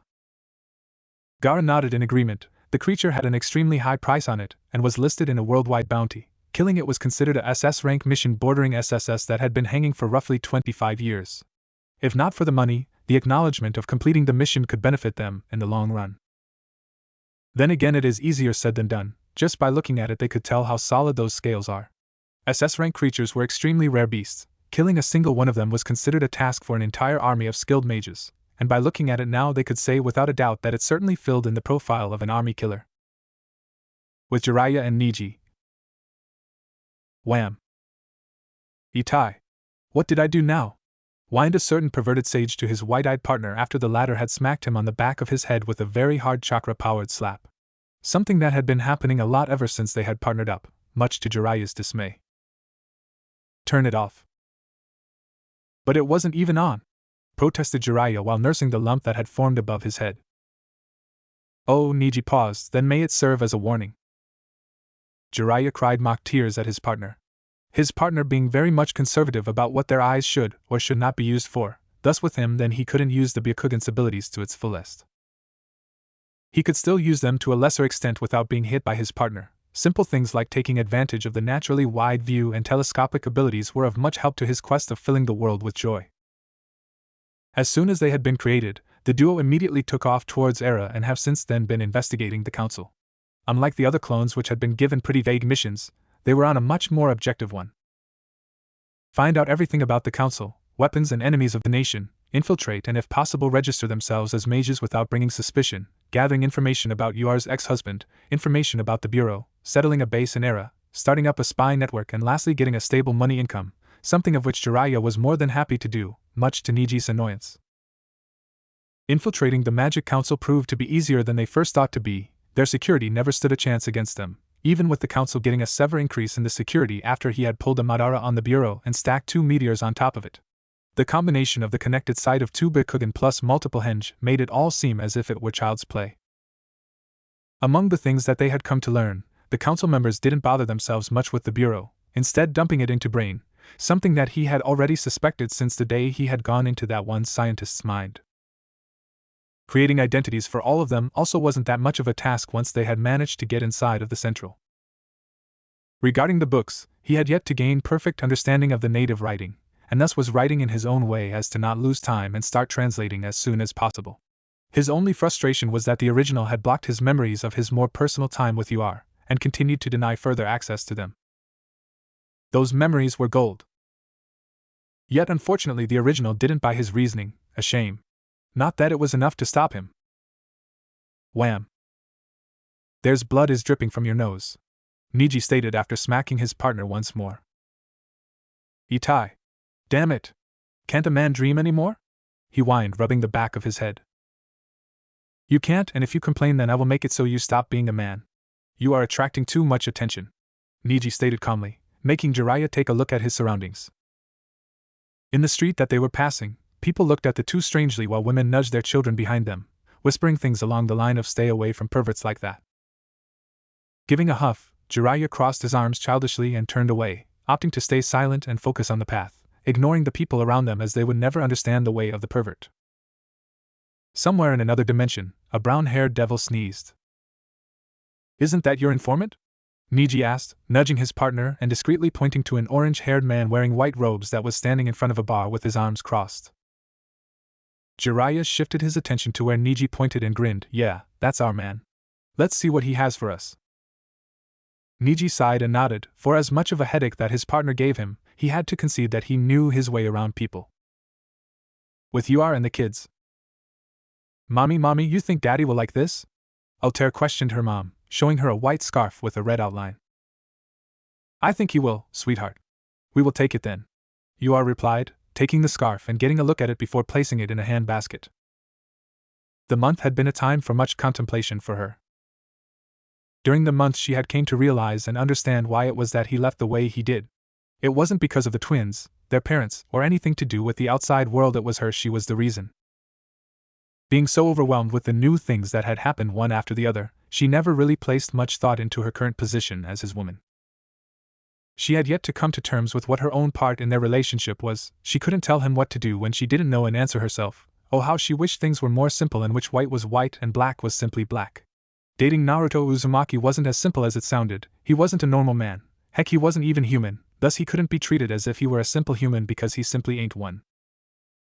Relationships were normally based on one supporting the other, and each of the counterparts filling in what was missing in the other. Being self-conscious on where she stood in comparison to him in terms of power, it became clear that it wouldn't be the area in which she would be supporting him. The answer that she had found throughout the month was that she didn't have to. If he had the power of a god, then she simply shouldn't worry about the difference in power. There were other ways that she could support him, if not physically, then emotionally and spiritually. She knew for a fact that deep down he was still a man, prone to make mistakes and still vulnerable. He needed somebody or something to support him and help him stay on the right path. That was why he had left, to give her time to think and adjust to all the changes in her life. Right now, she along with Altair and Lion were currently shopping at a store in one of the nearby villages. Their supplies were running low, and it was about time that she had bought some new clothes for Altair and Lion. She also had to prepare for Altair's birthday. Birthdays were important to celebrate the completion of a year, and this year her daughter was back, bringing all the more reasons to cherish the date. The party in itself would be small and she would only invite a selected amount of close friends, being dangerous if the wrong people learned that Altair had returned to her. Naruto had explained to her about the consequences of him taking Altair and how he had done it. The notion that he had massacred the entire institute wasn't one of the best things to hear about your boyfriend/lover, yet what happened had to happen and she couldn't condemn him for it. What could she say? That there was a better way. Perhaps there actually was a better way, but did they deserve it? Those were the same people that lied to her and countless other parents, deceiving families and torturing children for the sake of their own selfish goals. Those were the same people that took her baby girl from her to be experimented on like a lab rat. Altair and the siblings were all test subjects, and would call too much unwanted attention if they were to simply disappear and appear with her. With him destroying the place entirely, whoever was responsible for the project, if not caught in the impact, would know what type of fate awaited them if they were to act. The news about how 2 meteors drifted from their route and stacked atop of the institute, some blaming a supernatural occurrence, the return of Zeref, apocalypse among other more absurd things. Oh, if only they knew. According to the newspaper, the meteors stacked directly atop of the moon-like structure of the bureau and completely obliterated it. The shockwaves created from the impact sent tremors of such magnitude that nearly brought down a city many miles away from the collision zone. Even though she was surprised when she saw the newspaper, he had told her what had happened to the people and the consequences of it, but he had failed to mention that one, very, very small detail. Just another detail that she would have to question him about when he came back. Right now she had other things to do. Pushing aside the thoughts about her current relationship with Naruto and the consequences of it, Yua shifted her attention to the 2 children accompanying her, her student and her daughter. A smile etched its way to her face as she recalled the good moments that they had shared during the month. Altair marked the days on the calendar religiously. After every breakfast she would mark an X on the current day. The little girl was completely sure that Naruto would come back. On the first day, Altair tried sleeping twice, thinking that she could have breakfast and that it would count to the days to her birthday. Oh, childish innocence, she spent the better part of almost 2 hours explaining how time really worked. Enough said that the little girl was left very much disappointed by the fact that she couldn't cheat time. But dare she say that Altair had gained a bit more interest in time of what expected from somebody her age, though she just attributed it to her need of wanting Naruto back. Not that she didn't feel the same, time passed agonizingly slow. Lion and Altair had become quite close during the course of the month. It was a good thing for him to have someone of his age to interact with. Over the time he had thought less about surpassing her, playing more with Altair and actually acting his age. I think this is everything we need, let's go. Yua said softly to the 2, patting both on top of their heads and while going to the balcony. What if Naruto absorbs Kaguya Fairy Tail? End here and thanks for watching my video till the end.